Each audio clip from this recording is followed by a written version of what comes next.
හරි අයබෝන් ළමයි. ඒතර සුබ දවසක් වෙන්න ඕනේ හැමෝටම. අද අපි එකතු වෙලා තියෙන්නේ ප්‍රිපරේෂන් පේපර් 2 එකේ එදා පන්ති ඩිස්කස් කරපු ප්‍රශ්න වලට අමතරව තවත් ප්‍රශ්න කිහිපයක් සාකච්ඡා කරගෙන යන්න තමයි මේ එකතු වෙලා තියෙන්නේ. එතකොට එදත් පන්තියේත් අපි ප්‍රශ්න කිහිපයක්ම සාකච්ඡා කරා. අද ඊට අමතරව සාකච්ඡා කරන්න ප්‍රශ්න කිහිපයක් තමයි මම මේ වීඩියෝ එකක් වශයෙන් ඔයාලට දෙන්න යන්නේ. එතකොට ඒකෙත් වීඩියෝ එකත් බලලා ඒකිනුත් ඩිස්කෂන් එකෙන් තව ප්‍රයෝජනයක් ගන්න ඕනේ. ඊට අමතරව මාකින් එකත් ඔක්කොම ඔයාලට දීලා තියෙනවා. ඒකත් එක්ක එතකොට එදා පන්ති ඇතුලේ සාකච්ඡා කරේ නෑ මම ඕගනික් 8 වෙනි ප්‍රශ්නය. හරි.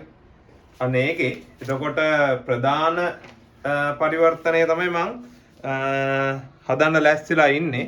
ඒකේ එතකොට දීලා තියෙනවා 8 ඒට මෙන්න මෙහෙම ස්ටරයක්. එතන මෙහෙම වර්ගයක් දැක්කම ඔයාලට ටග් ගාලා පියා ගන්න පුළුවන් වෙනවනේ මොකද්ද මේ තියෙන වර්ගය කියලා. මෙන්න මෙහෙම එකක් දීලා තියෙනවා. CH2 බෙන්සින් කුට්ටියයි CH2 CH3. එතන පැති තුනෙන්ම එක පැත්තකට 4ක් කියලා තියෙනවා. පැති දෙකක් විදිහට ගලවලා තියෙනවා. මේක මෙහෙම අර පැත්තටයි මේ පැත්තෙන් මෙහෙමයි ගලවලා තියෙනවා. මෙතැන්ට කවුරු හරි A කියලා එක්කෙනෙක් දාගෙන තියෙනවා. ඒව මේ පැත්තෙන් 3 දෙනෙක් එළියට ගිහිල්ලා මේ පැත්තෙන් 4 දෙනෙක් විදිහට එළියට ගිහිල්ලා ඒ දෙන්නම එකතු වෙලා අන්තිමට ඇවිල්ලා තියෙනවා මෙන්න මෙහෙම කියන සංයෝගයක්. එතකොට මේ පැත්තට වෙන්න ලියා ගන්න C2H5 විදිහට තියෙන. ඒ කියන්නේ උතන අතරම තියෙන CH3 CH2 CH3 CH2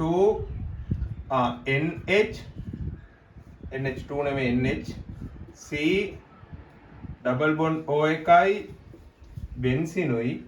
මේ පැත්තෙන් C ඩබල් බොන්ඩ් එකයි NH CH2 CH3. එතන දීලා තියෙන C2H5 විදිහට තමයි දීලා තියෙන්නේ. වැඩි පැහැදිලිද? එතකොට මෙහෙම දීලා තියෙද්දි මේ දෙන්නව මොනාරි කර මේ පැත්තෙන් 3කුයි මේ පැත්තෙන් 4කුයි අරගෙන ඔයාට ඒ දෙන්නව එකතු කරලා ගන්න කියලා කියනවා. මෙන්න මෙහෙම එක්කෙනෙක් විදිහට. වැඩේ පැහැදිලිද? එතකොට මෙහෙම බැලුවාම පේන්න ඕනේ මේකේ එකම හැඩයෙන් දෙපැත්ත හැබැයි එකම විදිහට ඉන්නවා. වැඩේ පැහැදිලිද? ඒ කියන්නේ මෙන්න මේ කුට්ටියයි දෙන්නගම එක සමානයි නේද කියලා බලන්නකො. ඊට අමතරව මේ තියෙන ද්විතීය කැමයිඩයක්. ද්විතීය කැමයිඩයක් හදන්න නම් ඊට කලින් කොහොමද තියෙන්න ඕනේ අම්ල ක්ලෝරයිඩයක්. එයත් එක්ක ප්‍රාථමික ඇමීනයක් එළියට ආවනම් හරි. වැඩේ පැහැදිලිද? ඒ කියන්නේ මේ එක පැත්තක් හිතන්න නැතුව එක පැත්තක් අපි හිතමු දෙපැත්තම එකටම හිතන්න කලින් මෙන්න මෙහෙම එක්කෙනෙක් තමයි ඔයාට ඕනේ කියලා. NH CH2 CH3 විදිහට. එතකොට මෙන්න මෙයාව නම් ඕනේ වාට ඊට කලින් ඉන්න ඕනේ මෙන්න මේ කියන අම්ල ක්ලෝරයිඩය. එයත් එක්ක ඉන්න ඕනේ CH3 CH2 NH2 කියන එක්කෙනා. මේ දෙන්නම කලවම් කරගෙන වාට හදන්න පුළුවන් ඔය උඩ කියන ඉන්න ද්විතීයික ඇමයිඩය. වැඩේ පැහැදිලිද?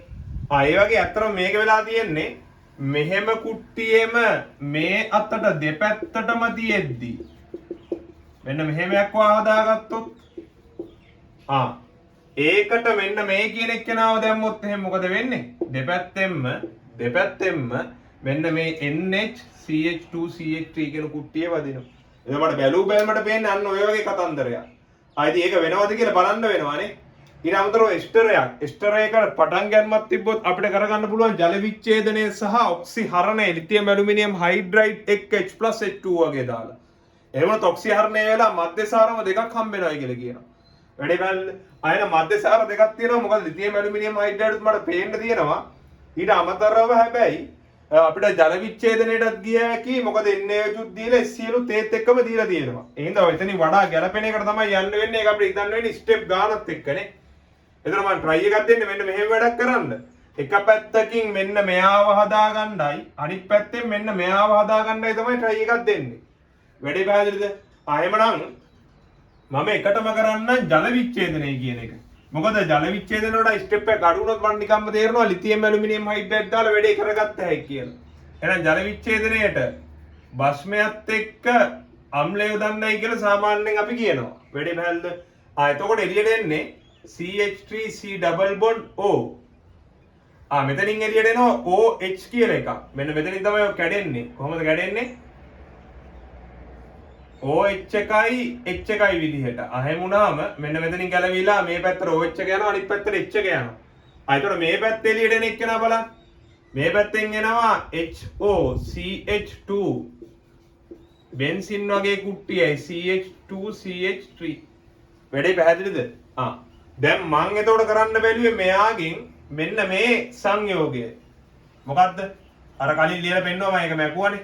එහෙනම් ඔළුවේ තියෙන්න ඕනේ දැන් වීඩියෝ පෝස්ට් කරලා හරි ඒක පැත්තක ලියාගත්තත් ගැටලුවක් නැහැ. එතකොට මම මේක වෙනම ලියා ගන්න වෙලාවක් දෙන්නේ නැහැ. ඔයාලට මොකද වීඩියෝ එක නතර කර කර බලන්න පුළුවන් නේ. එහෙනම් එහෙම වැඩේ කරගන්න. එතකොට මම දිගින් දිගටම මේක අර වෙලාව දීගෙන කරන්නේ නැහැ. මොකද තියෙන වෙලාවත් මදි වෙලානේ. දැන් අපි මේ තව වීඩියෝ එකකුත් කරන්නේ. එහෙනම් මෙන්න මෙහෙම එකක් එනවා. වැඩේ පැහැදිලිද? මේ දෙන්නව තමයි දෙපැත්තෙන් හදාගන්න යන්නේ. හැබැයි ඔයාලට පැහැදිලි වෙන්න ඕනේ මේ කුට්ටිය ගන්න වෙන්න ඔයාලට අනිවාර්යෙන් මේ පැත්තෙන් මේ කුට්ටිය ගන්න පුළුවන් වෙන්නේ මේ පැත්තෙන්. හැබැයි මට ගත්ත ගම්ම පේනවා මොකද්ද? මේ තියෙන්නේ කාබොක්සිලික් අම්ලයක්. කාබොක්සිලික් අම්ලයට ලිතියම් ඇලුමිනියම් හයිඩ්‍රයිඩ් දාලා දෙවෙනියට තනුක අම්ලයක් දැම්මොත් අපිට තනුක අම්ලයක් විදිහට තනුක HCl උත් දීලා තියෙනවා. ඊට අමතරව වතුරත් ඔන්න එකතු කරගන්න පුළුවන්. ගැටලුවක් නැහැ. වැඩි පැහැදිලිද? ඒකත් එක්ක දැම්මහම මොනවද වෙන්නේ? මෙයා ඔක්සිහරණය වෙනවයි කියන ඔක්සිහරණය වෙද්දි මෙයා ඇකිලිලා යන්නේ. මම උගන්නන්ති කියනවා නිකන් උතන ඩබල් බොන්ඩ් O එක ඇකුළුනා වගේ කියලා කියනවා. ඔන්න ඔහම එනවා ප්‍රාථමික මධ්‍යසාරයක්. ප්‍රාථමික මධ්‍යසාරයකට HNO2 යෙදුවොත් එහෙම HNO2 ඔය OH කුට්ටිය ඔහොමම NH2 කුට්ටියක් වෙනවා කියලා කියනවා. ප්‍රාථමික ඇමීනයක් බවට පත් වෙනවා. HNO2 කියන අස්ථායින්දා අපි සාමාන්‍යයෙන් ඒ වෙලේ උගන්නද්දි කියනවා ඒක වෙනුවට අපි මොකද්ද කරගන්නේ? ඒක වෙනුවට අපි එකතු කරගන්නවා NaNO2 එක්ක NaNO2 එක්ක තනුක HCl. ඒ කියන්නේ NaNO2 එක්ක HCl. NaNO2 එක්ක HCl. එහෙම වුණොත් HNO2 කියලා එළියට එනවා. වැඩේ පැහැදිලිද? මෙයාව දාලා කොරෝතින් වෙන වැඩේ කෙලින්ම NH2 කුට්ටියක් එළියට එනවා. හැබැයි පොඩි ප්‍රශ්නයක් තියෙනවා.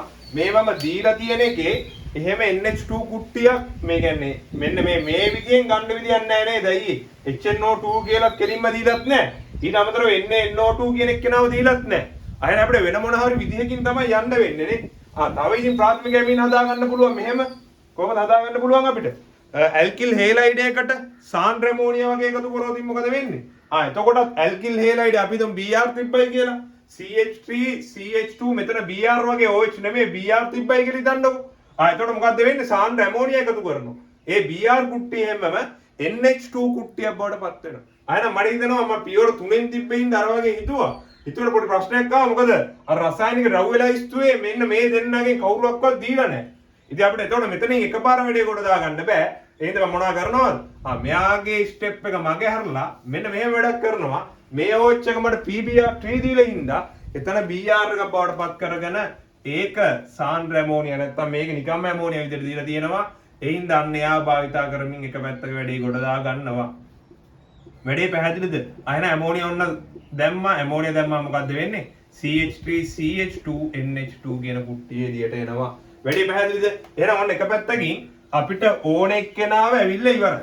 හැබැයි ඒකට මට පියවර කීයක් ගියාද? 1 2 3යි. එතකොට ඒ කියන්නේ මුළු ප්‍රතිඵල විදියට 4 දිනක් හැදිලා තියෙනවා. එහෙමනම් මට මෙහෙමත් හිතන්න පුළුවන්. ඔය මේ එක පැත්තක ඒ කියන්නේ ඔය NPRSR වගේ කියලා හිතන්න පුළුවන්.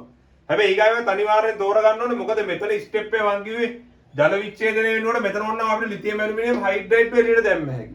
එහෙම වුණොත් එහෙම මෙන්න මෙතනත් ඇකිලිලා කෙලින්ම මෙන්න මේ උත්තරේ තමයි එන්නේ. ඇයි අපිට එහා පැත්තේ තියෙන පියවර 3ක එක්කනේ.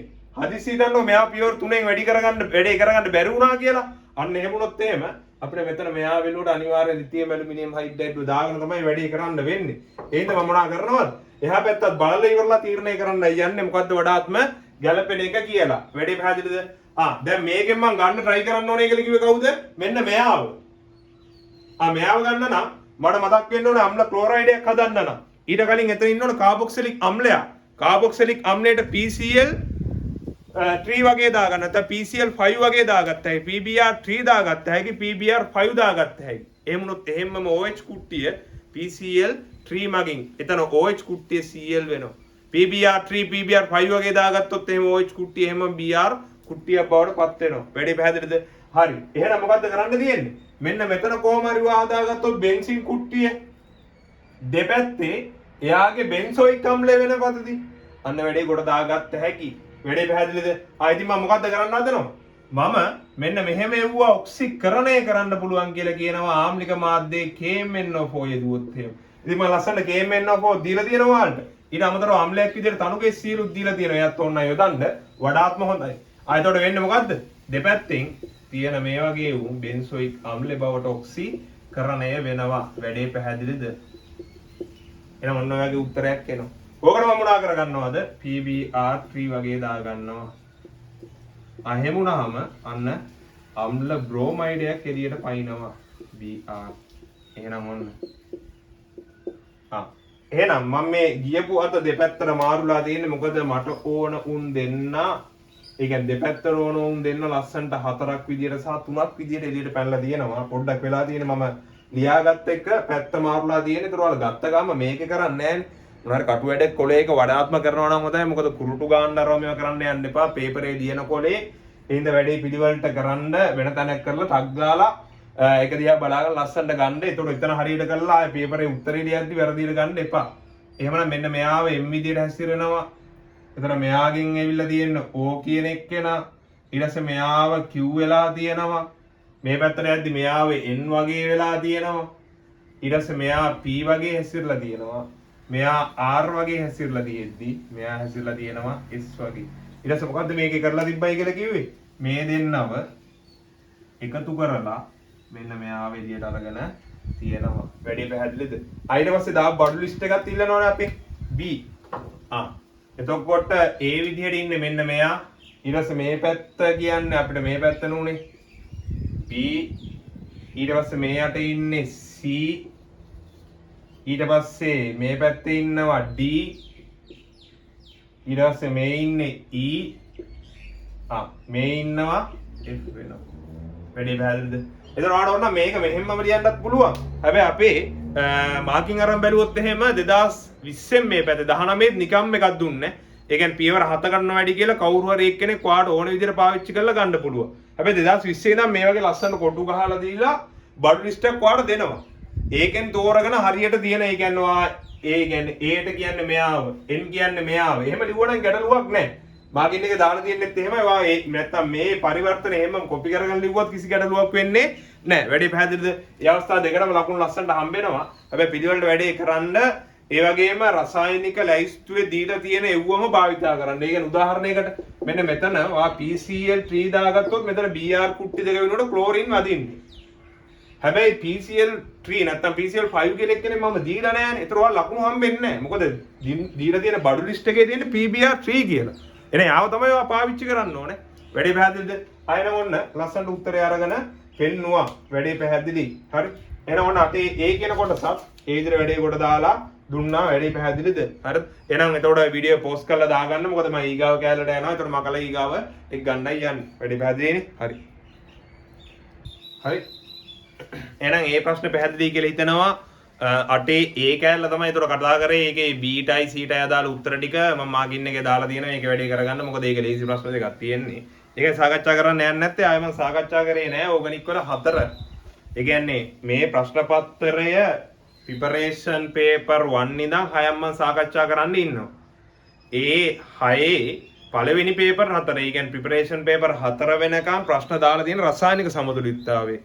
ඒ කියන්නේ රසායනික සමතුලිතතාවය ගත්තාම රිසෝස් බුක් එකේ පාඩම් වශයෙන් රසායනික සමතුලිතතාවය, අයනික සමතුලිතතාවය, ද්‍රව්‍යතා ගුණිතය, ඊට පස්සේ තියෙනවා අපිට කලාප සමතුලිතතාවය. ඒකෙත් KD සහ රවුල් නියමය කියලා ආකාර දෙකක් යටතේ කතා කරන්න තියෙනවා. ඔන්න විස්තරත් එක්ක තමයි මුළු පාඩමක් විදිහට තමයි කියන්නේ. මම කියන්නේ අර වායු ආශ්‍රිත රසායන සමතුලිතතාවය කියන්නේ. ඔයාලා බහුතරයක් දෙනා මේ විදිහ ඉගෙනගෙන ඇති. අන්න ඒ වෙනකන් විතරයි ප්‍රශ්න යොදලා තියෙන්නේ. එතනින් එහා පැත්තේ කියන්නේ පේපර් 5-6 කියන දෙකේ රවුල් නියමය සහ කලාප සමතුලිතතාවය KD ආශ්‍රිත ගන්නොත් යොදලා තියෙනවා. ඒ පේපර් 6ම, ඒ කියන්නේ ප්‍රිපරේෂන් පේපර් 6ම ඉවරනයින් පස්සේ සීසන් 1 යටතේ පේපර් 15ක් කතා කරන්න ඉන්නවා. ඒ 15 සම්පූර්ණයෙන්ම ඔයාලගේ මුළු විෂය නිර්දේශයේම ආවරණය වෙන විදිහට තමයි සකස් කරලා තියෙන්නේ. වැඩි පැහැදිලිද? ඒකත් හරියටම හදලා තියෙන්නේ විභාග හානි ස්ට්‍රක්චර් එකටමයි. ඒතර ඔයාලා හරියට ප්‍රැක්ටිස් වුණා හැකි. එහෙනම් එන්නේ ඒව පදනම් කරගෙන තමයි මේ පේපර් ක්ලාස් එකට එන්නයි කියන්නේ ඔයාලට. ඒතර වැඩි හරියටම ගොඩ දා ගන්න පුළුවන්.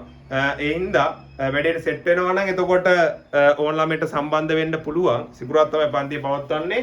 ඇවිල්ලා පේපර් එක ලියන්න පුළුවන්. ඒකත් එක්ක ඩිස්කෂන් එකකට සම්බන්ධ වෙන්න පුළුවන්. ඊට අමතරව ඒකේ සාකච්ඡා කරන්න නැති ප්‍රශ්න ටික ආයේ වෙනම YouTube වීඩියෝ එකක් විදිහට ඒ කියන්නේ ඔයාලා මේ බලන වීඩියෝ එකක් විදිහටම ආයේ දිගින් දිගටම වැඩේ ඉස්සරහට කෙරීගෙන යනවා. වැඩේ පැහැදිලිද? ඔන්නම තමයි වැඩේ වෙන්න යන්නේ. එතකොට මම කතා කරන්න යනවා අරකේ ඕගනික් එකේ 8 කියන ප්‍රශ්න තමයි කලින් කතා කරේ. දැන් 4. ඒ කියන්නේ සමායක ආශ්‍රිත ප්‍රශ්නයක්. මේකේ ලස්සන ප්‍රශ්නයක් ගෙද්දුවා C5යි H12යි O1යි. C5 නෙමෙයි C6යි නේ. C6යි H12යි O1යි. වෙන මෙහෙම සූත්‍ර තිබ්බහම මේක මධ්‍යසාරයක්ද ඇල්ඩිහයිඩයක්ද කීටෝනයක්ද එහෙම කියලා වාට මතක තියෙන්න ඕනේ නැහැ. හරිද? එහෙම මතක තියාගන්න අවශ්‍යතාවයක් නැහැ. මොකද මේක කියද්දි වාට පැහැදිලි වෙන්න ඕනේ මේ කතා කරන්නේ මධ්‍යසාරයක් ගැනද. මේ කතා කරන්නේ එහෙම නැත්නම් ඇල්ඩිහයිඩයක් කීටෝනයක් ගැනද කියන විස්තරේ පැහැදිලි වෙන්න පුළුවන්. වාට හොඳට දැනුම වටේ පිටේ තියෙනවා නම් වැඩි පැහැදිලි. ඒතකොට මේකට අනුක සූත්‍ර සමාරසලා දීලා උගන්වනවා. එහෙම දෙන්න දෙයක් නැහැ. මේ කතන්දරේ කියම යද්දි වාට හොඳට තේරුම් ගැනීමේ හැකියාවක් තියෙන්න ඕන. බලමු කොහොම තේරුම් ගන්න ඕනේ කියලාත් මම විස්තර සහිතව කියන්න. මෙන්න මෙහෙමනේ කියන්නේ. මෙහෙම කිව්වම මොකද ඕලා එක්කෙනෙක් හින්ද වාට ඔලුවට ටක් ගාලා එන්න ඕනේ මේක මධ්‍යසාරයක් වුණ හැකි ඇල්ඩිහයිඩයක් වුණ හැකි කීටෝනයක් වුණ හැකි. එහෙම නැත්නම් ඊතරයක් වගේ තුන හැකි ඊතරෙන් මැද O එකක් නේ තියෙන්නේ O එකයි. ඒතකොට උදාහරණයක් විදිහට කාබොක්සිලික් අම්ලයක් වගේ වෙන්න පුළුවන් කියලා හිතන්නත් එපා. මොකද ඕලා දෙන්නෙක් එපේ. ඒ හින්දා මේ කාබන්ලා ගාන කීය වුණත් ඕලා දෙන්නෙක් ඕනේ. මේක එකෝ කෙනෙක් ඉන්න හින්දා අර වගේ සංයෝග ටිකක් ඔලුවට ආවේ හැකි. බලමු ගාන කියවලා. ඊට පස්සේ කියන ABC ව්‍යුහ සූත්‍ර වල වෙනස්කම් දරා. එහෙම කියනවා.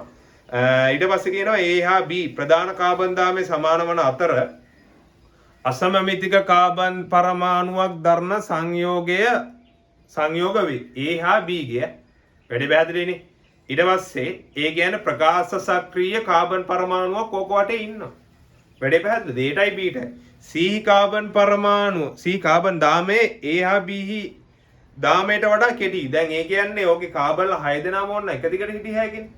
එක දිගට හිටියාම අපි හිතමු එහෙමයි කියලා A ගේ B ගේ ඒ දෙන්න සමානයි කියලාත් කියනවා. එහෙම වුණොත් අරෝගේ 5 4 3 ඔය වගේ කවුරු හරි තමයි වෙන්න පුළුවන් කියලා ඔය කියන්නේ. ඉතින් සරල වැඩේ පැහැදිලිද? කෙටිය. දැන් තාම කිව්වහම වාට අවබෝධයක් ගන්න බෑ මේ ඇල්ඩිහයිඩයක්ද කීටෝනයක්ද කියලා. තාම දාම ගැන විස්තරය කිව්වේ.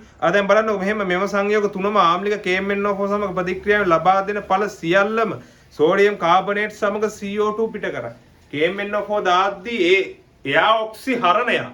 එහෙනම් දාන කාබනික ප්‍රභේදයේ ඔක්සිකරණයක් වෙන්න ඕනේ. ඉතින් අපි උගන්වන ඔක්සිකරණය ප්‍රාථමික මධ්‍යසාර තිබ්බොත් එයාලපත් වෙනවා කාබොක්සිලික් අම්ලයක් බවට. ඒ කියන්නේ මම මෙහෙම ප්‍රාථමික මධ්‍යසාරයක් ලියුවොත් CH3CH2OH මෙයාට දානවා H+ KMnO4 MnO4- විදියට. කවුරු බවටදපත් වෙන්නේ? එයා එයාගේ කාබොක්සිලික් අම්ලය බවටපත් වෙනවා. මේ කාබොක්සිලික් අම්ලයක් අපි දන්නවා sodium hydroxide, sodium carbonate, sodium bicarbonate. ඔය කට්ටියත් එක්කම ප්‍රතික්‍රියා කරන්න තරම් ආම්ලිකතාවය ප්‍රබලයි. සෝඩියම් කාබනේට් එක්ක මෙයා ප්‍රතික්‍රියා කරොත් එහෙම CO2යි H2Oයි පිට කරනවා. හැබැයි මේක ලස්සනට කියලා දිනව නේද? සෝඩියම් කාබනේට් සමග CO2 පිට කරයි කියලා.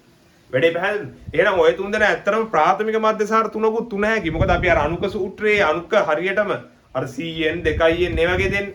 ඒක දන්නේ නැතුව හිතාගෙන හිටියා ඇල්ඩිහයිඩයක් වෙන්න පුළුවන්, කීටෝනයක් වෙන්න පුළුවන්, මධ්‍යසාරයක් වෙන්න පුළුවන් කියලා. හැබැයි මධ්‍යසාරණු තෝරන ප්‍රාථමික මධ්‍යසාරයක් වුණා ඒක. හැබැයි තව එක්කෙනෙක් මතක් වෙන්න ඕන වාට. ඇල්ඩිහයිඩත් මොනවද වෙන්නේ? මෙන්න මෙයා වගේම ඔක්සි හරණය වෙනවා. මේ ඔක්සිකරණය කියන්නේ මෙයා ඔක්සිහරණය ඉඳ මෙයා ඔක්සිකරණය වෙන්නේ MnO4- දානවා මම ආම්ලික මාධ්‍ය. මොකක් බවටදපත් වෙන්නේ? මෙන්න මෙහෙම OH කුට්ටියක් බවට එයත්පත් වෙනවා. මේ H එක එහෙමම OH බවටපත් වෙනවා. ඕන්න කවුද ඔක්සිකරණය වෙන්නේ කියලා බැලුවොත් මේ ධන 1යි ධන 2යි ධන 2යි මෙයාට කැපුණාම ඍණ එකක් ඇවිල්ලා මෙතන ධන 1යි. මෙතන ගත්තා 1යි 2යි 3යි ධන 3යි. දැන් මේ වහන්න එපා කොහොමද ආවේ කියලා. මේවා බන්දර පාඩමේ. දැන් මම මේ කතා කරන්නේ පේපර් ක්ලාස් එක. ඒතර මේ විදිහට මේ දැනුම හොඳට තියෙන්න ඕනේ. ඔයාලට සෑහල උගන්වද්දී ඒකත් එක්ක මේවා ලියවලිය උගන්වන්න නැති මම පන්තිය කරද්දී මේවත් උගන්වමින් තමයි ඉස්සරහට යන්නේ. මේ ඉතින් වැඩි වෙලා තියෙන ඔක්සිකරණ අංකය.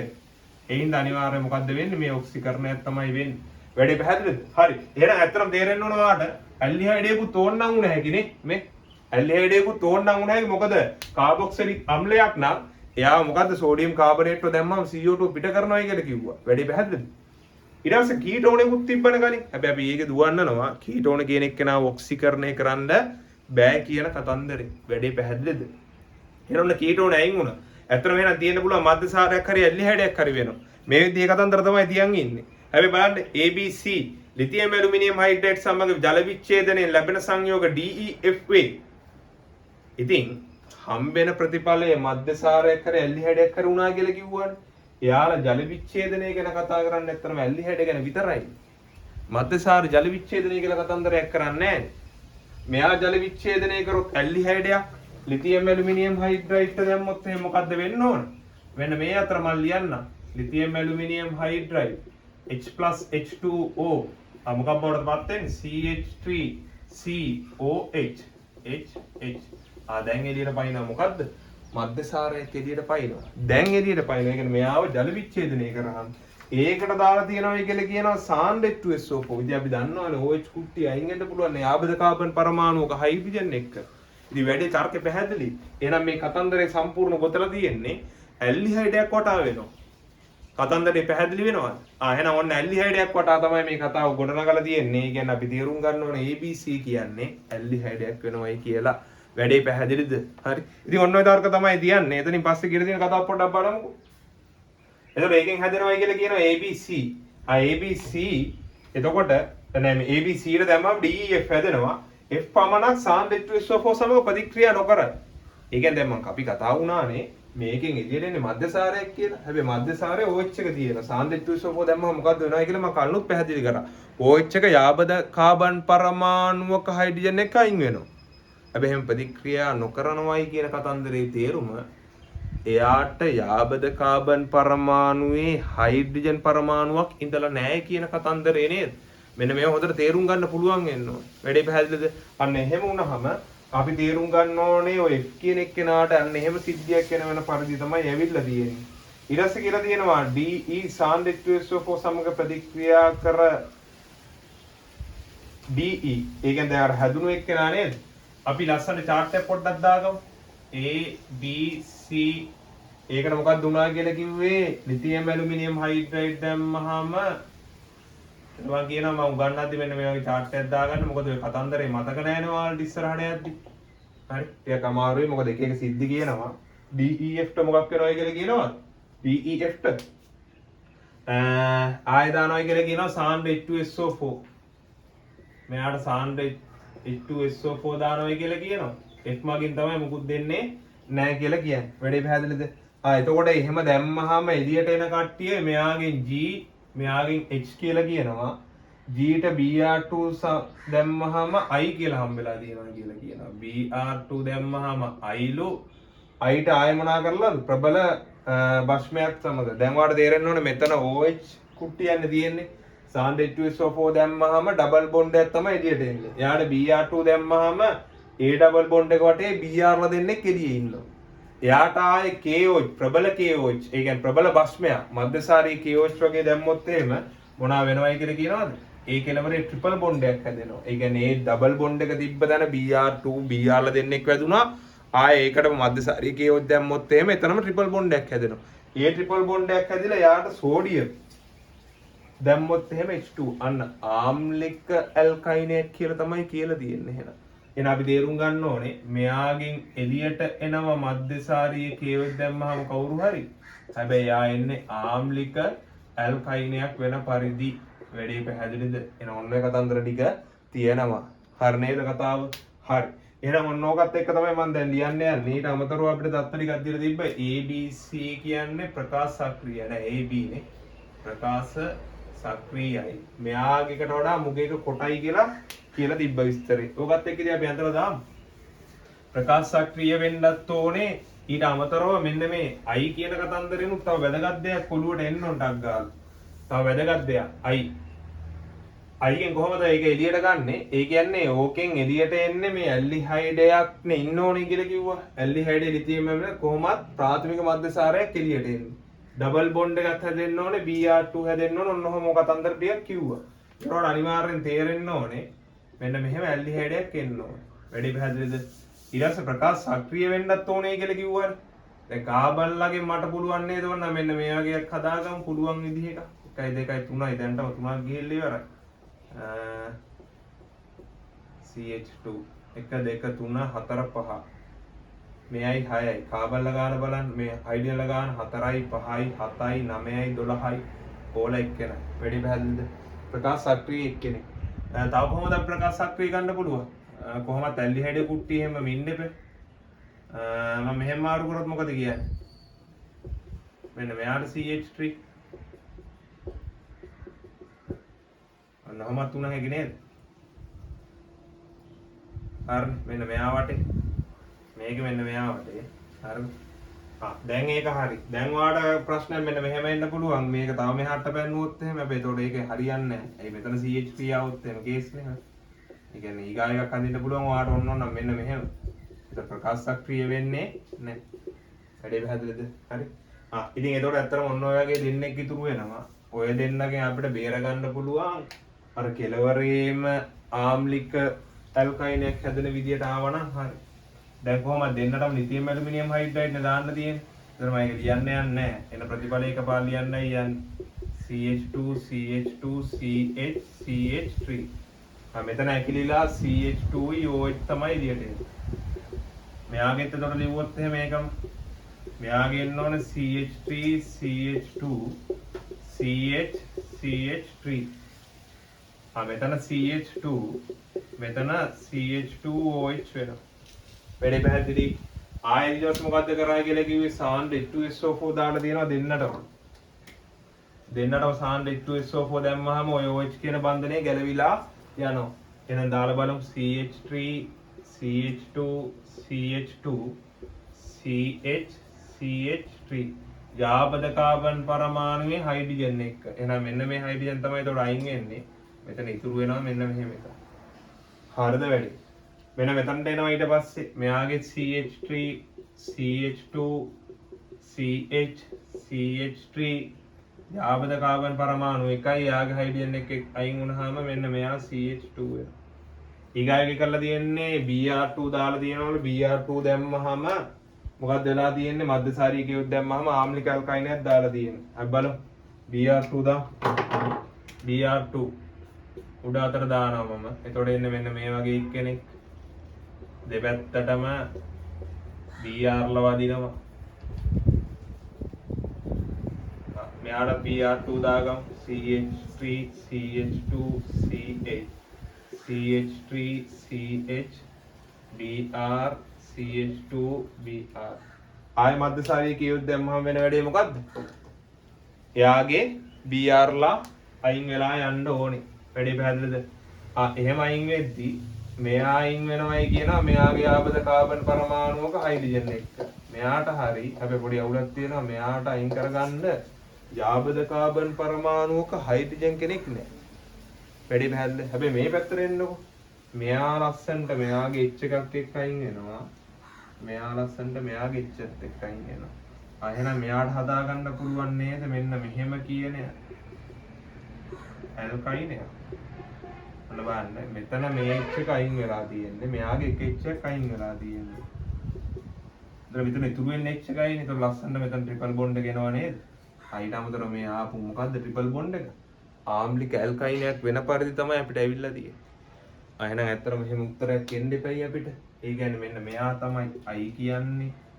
ඊට කලින් එන්න G කියන්නේ කවුද වෙනවද? අනේ I කියලා කිව්වේ අර මේ Br2 ආපු එක වෙනවා. මෙන්න මෙයා තමයි G. G ට කලින් හිටියේ එතකොට මෙයා D. එහෙනම් මෙන්න මෙයා තමයි කවුරු වෙන්න ඕනද? A වෙන්න ඕනේ. එහෙනම් නිකම්ම කවුරු වෙනවද උඩ එක්කෙනා B වෙනවා. ඊට පස්සේ මෙයාගෙන් ආවා E කියන එක්කෙනා.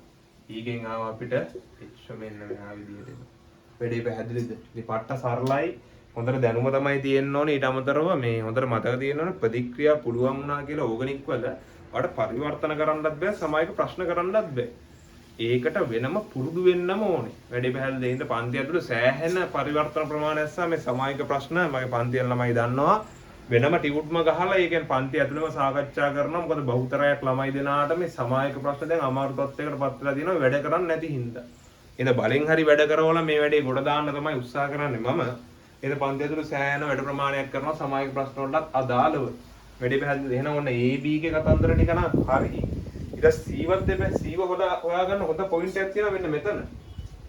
එක කතාවක් මෙයාගේ කාබන් දාමේ තව කුඩා වෙන්න ඕනේ කියලා. 1 2 3 4 5ට වඩා අනිවාර්යෙන් අඩු වෙන්න ඕනේ. ඊට අමතරව මෙයාගෙන් මේ හැදෙන්න ඒ කියන්නේ මෙතන මධ්‍යසාරයෙන් හැදෙන්නේ සාන්දෙට්ටියසෝකෝ දැම්මම කවුරුවක්වත් හැදෙන්නේ නැහැ කියලා කිව්වා. එහෙම හැදෙන්නේ නැති වෙන්න නම් අනිවාර්යයෙන් මොනවද වෙන්න ඕනේ? හැදෙන මධ්‍යසාරයි. ඒ කියන්නේ ඕක ප්‍රාථමික මධ්‍යසාරයන්ම ඇල්ඩිහයිඩ් වලින් හැම වෙලේම එළියට පයින්නේ. එයාගේ යාබද කාබන් පරමාණුවට මෙයානේ එතකොට අර මම ඊතරි දවඩියකින් මකනවා එහෙනම් මෙයාව මේ පොඩ්ඩක් බෝල් කරවන්න. හරිනේ. එයාට එතකොට හයිඩ්‍රජන්ලා නැතුව තිබ්බනම් වැඩේ හරි නේද? මෙන්න මෙහෙම සෙට් වෙලා තියෙනවා. ඊට අමතරව දැන්ට 1 2 3 4ක් පුරවලා ඉවරයි. තව වාට කීයද පුරව ගන්න පුළුවන්? තව දෙන්නේ පුරව ගත්තා. ඒ වගේ මෙයා ප්‍රකාශ සක්‍රිය වෙන්නේ නැත. ඊට අමතරව මේ කාබන් දාමය 4යි. 4යි කියන්නේ 5ට වඩා අඩුයි නේද? උත්තර යන්න මෙන්න මෙයා වෙනවා. එහෙනම් එයාව ගන්න නම් මෙතන තියෙන්න ඕන ඇල්ඩිහයිඩය. මෙන්න මෙයා වෙනවා නේද? පට්ට සරලයි. ඉතින් මේවා හොඳට කරලා තියෙන්න ඕනේ. මේ වගේ ප්‍රශ්නයක් සාමාන්‍ය විභාග මට්ටම. වැඩේ පැහැදිලිද? එහෙනම් මේ තියෙනවා C, මේ තියෙනවා F වෙනවා. වැඩේ පැහැදිලිද? ඒතර මම උතන දැන් පිළිවෙලටම තමයි ඉඳලා තියෙන ඔක්කොම 9 දෙනෙක් ඉල්ලලා තියෙනවා. ලස්සන්ට හොයාගන්න පුළුවන් සහ ලේසි වෙන්නම හොයලා දාන්න පුළුවන්. වැඩේ පැහැදිලිද? ඊට අමතරව මෙයාගේ ඉල්ලලා තියෙනවා මේ ප්‍රතික්‍රියා ටික. ඕන්න අපි ටිකක් කතා කරලාම දාගමුටක් ගන්න. එහෙනම් මේකේ කතන්දරේ දාගන්න ඕනේ. ඒතකොට වීඩියෝ එක පෝස්ට් කරලා දාගන්න. මොකද ආයේ මේක ලියන්න වෙලාවක් කීක ඉන්න බෑනේ. ඒ හින්දා වීඩියෝත් එක්ක බලන්න. ඊට අමතරව පේපර් ක්ලාස් එකට ආයේ ඕන ළමයට ජොයින් වෙන්න පුළුවන්. එකතු වෙලා වැඩේ ගොඩ දාගන්න පුළුවන්. වැඩේ පැහැදිලිද? හරි.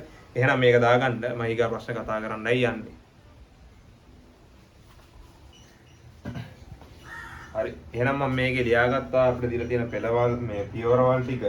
පියවරවල් 3ක් දීලා තියෙනවා. ඊට පස්සේ අහන්න මේකෙන් වේග නිර්ණ පියවර කවරක් වේද? ඔබගේ පිළිතුර පැහැදිලි කරන්න. අදලා පිළිතුර පැහැදිලි කරලා දාන්න ඕනේ. මෙන්න මෙහෙම කතාවක්. ඒ කියන්නේ අපිට තියෙනවා කතන්දරය මෙන්න මෙහෙම සිද්ධියක්. වේගයට බලපාන්නේ වේග නිර්ණ පියවර විදියට ගන්න ඕනේ අපි සෙමින්ම සිදුවන ප්‍රතික්‍රියාව. වැඩි පැහැදිලිද? මුළු ප්‍රතික්‍රියාවක සෙමින්ම සිදුවන පියවර කියලා කියන්නේ යාගේ වේග නිර්ණ පියවර වෙනවා. වැඩි පැහැදිලිද?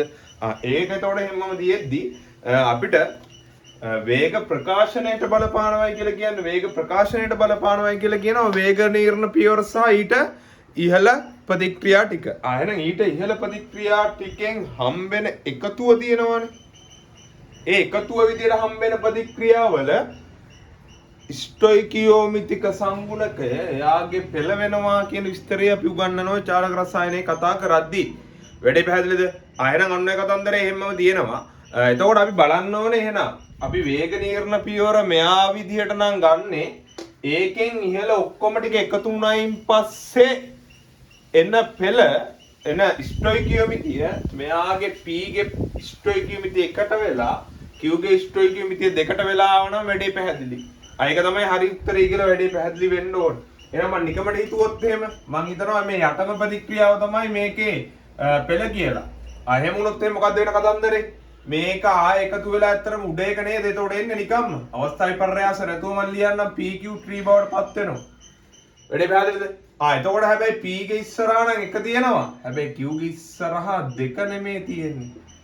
අය කියන්නේ මෙයා නෙමෙයි වේග නිර්ණ පියවර වෙන්න ඕනේ. එහෙනම් මම දෙවෙනි අවස්ථාවට යනවා. ඒ කියන්නේ අපිට ඊගා අවස්ථාවකට ගියොත් ඉන්නේ හැකි නේද?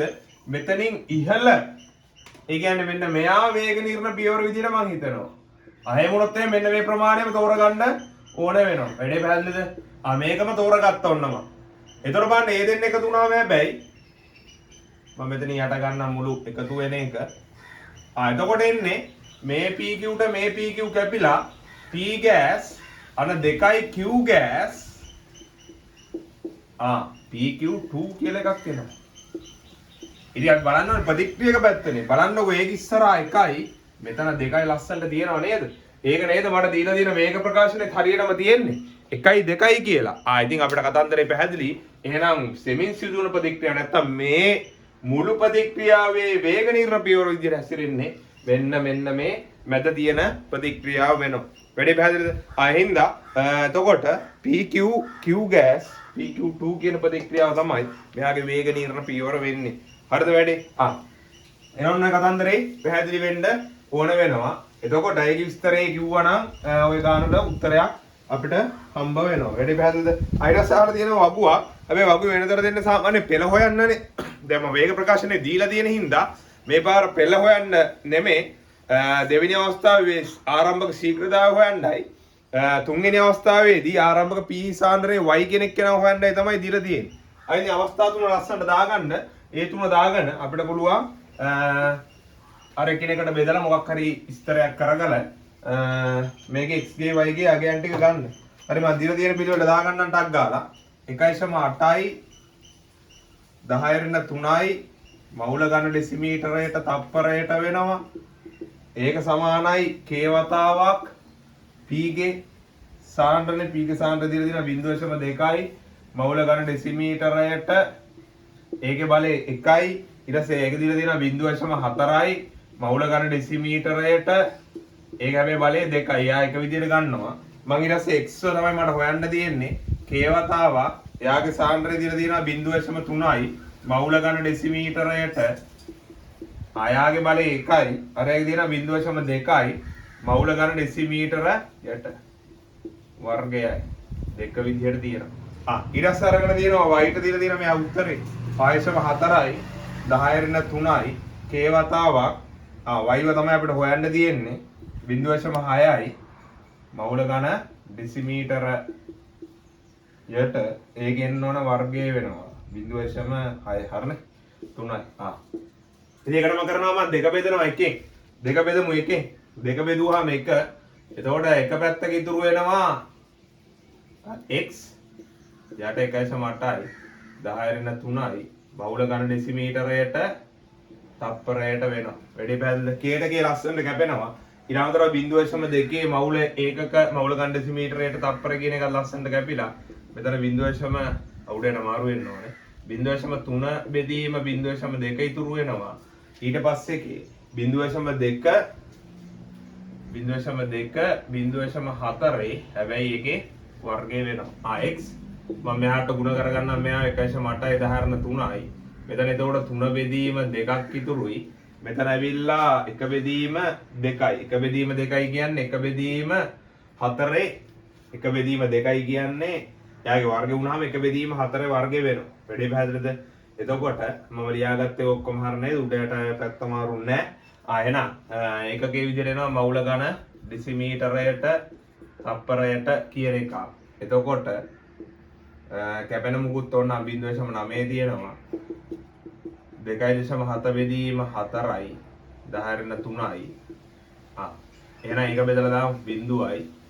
එතකොට 24ට 6යි 3ක් ඉතුරුයි 30ට 7යි 2ක් ඉතුරු ඉතින් 28නේ. ඒ කියන්නේ ආයේ 7යි 5යි 10^3යි මවුල ඝන ඩෙසිමීටරයට තප්පරයට කියන උත්තරේ ලස්සනට ඔන්න අපිට වැඩේ එනවා. වැඩේ පැහැදිලිද? අර සුළු කිරීමත් එක්ක හරියටම කරලා පෙන්නුවා. x ගේ අගේ ගත්තා. වැඩේ පැහැදිලි. y ගේ අගේ ගන්නත් එපා ඒ වගේ. ඉතින් අපිට y ට හොඳයි. 3 බෙදමු. එකෙන්. ඒ කියන්නේ දැන් ඔයාලට ඔන්න පුළුවන් එක්ස්ට්‍රා ගේ මෙතනවා දන්න හින්දා මෙයාගෙන් බෙදා ගන්නත්. හැබැයි හොඳම විදිය තමයි මෙයාලා මේ විදිහට දත්ත දුන්නානේ. මොකද x අපිට හදිස්සියට වැදලා තිබ්බොත් එහෙම ඔයා දෙවෙනි අවස්ථාවේදී භාවිතා කරන්න යන්න එපා.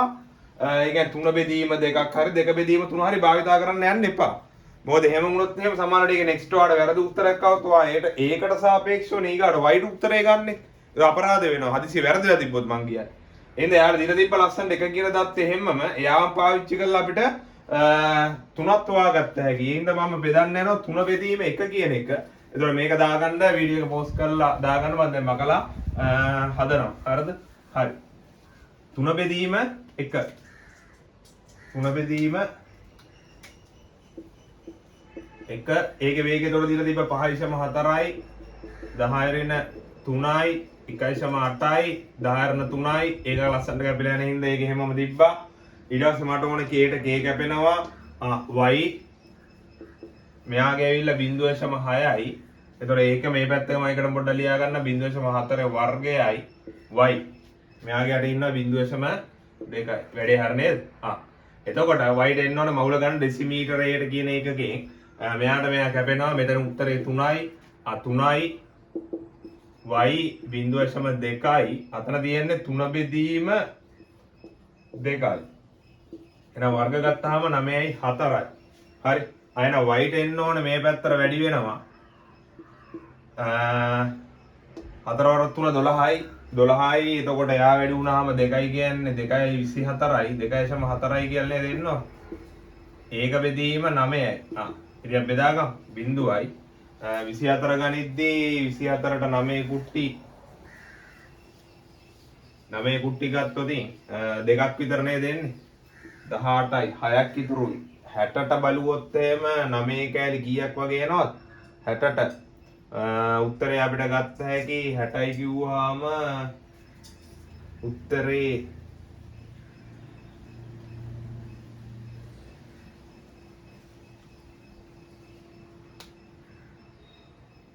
දෙකයි සම 4යි 9යි බිඳුවයි 2යි ඊට පස්සේ 18ට ගත්තොත් එහෙම 6ක් ඉතුරුයි 6ට 60යි කියන්නේ 9 වරක් 8 වගේ සෙට් වෙනවා.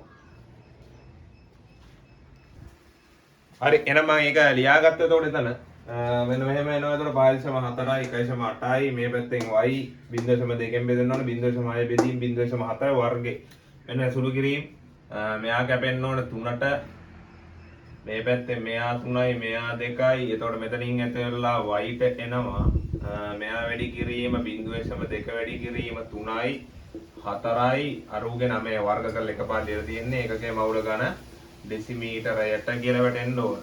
එතකොට එනවා 12යි 12 අර 0.2යි කියන්නේ 2.4 බෙදීම 9 වගේ උත්තරයක් එන්න ඕන. අපි බෙදලා දාමු ඒකත් ඉතින් අන්තිම උත්තරේ පැය 0යි 24ට ගත්තොත් එහෙම 18යි කියන්නේ 2යි 6ක් ඉතුරුයි 60ට බැලුවොත් එහෙම 69 වරක් 6 54යි ආය 6ක් එන්නේ දිගින් දිගටම 6 6 6 තමයි යන්නේ කියලා තේරෙන්න ඕන. එතකොට උතන 6යි 7 වුණත් අවුලන්නේ ඊගාවට මූල ගන්න ඩෙසිමීටර යට එහෙනම් y ගේ උත්තරය ඔන්න ඕක වෙනවා වැඩේ පැහැදිලිද? ඔන්න ඒ කතන්දරෙත් හරියටම ඉවර කරලා දැම්මා.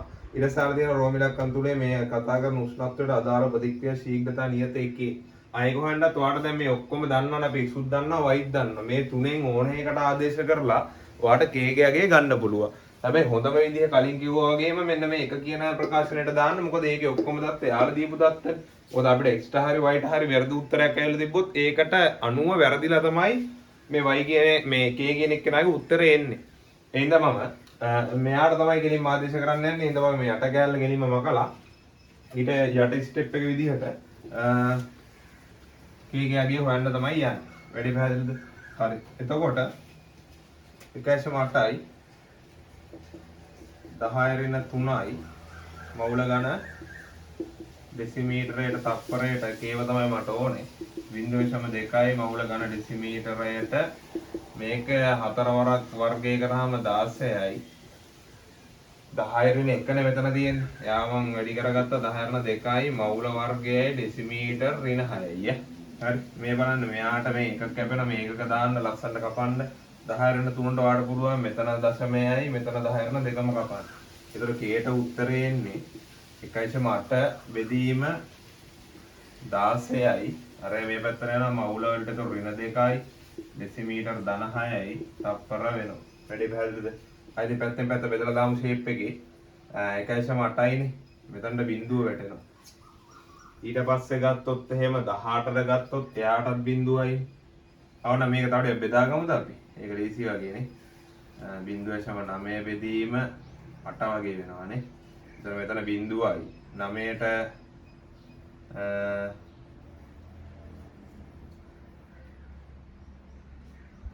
කරේ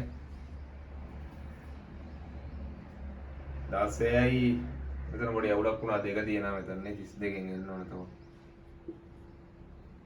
1.8යි මෙතන බිඳුව කැපුණාට මෙතන දෙවරක් දෙක 16 32යි එතන මෙතන දෙන්නවා 16 නේ ඔන්න ඔහම වෙනවා තව බෙදන්න විදිහක් නැහැ නේද එතකොට ඊට වඩා බිඳුවයි 9ට ගත්තොත් ඒ බිඳුවයි 90ට ගත්තොත් එහෙම 16 කෑලි 16 වරක් 5 ගෙව්වොත් 80ට සෙට් වෙනවා නේ 5යි.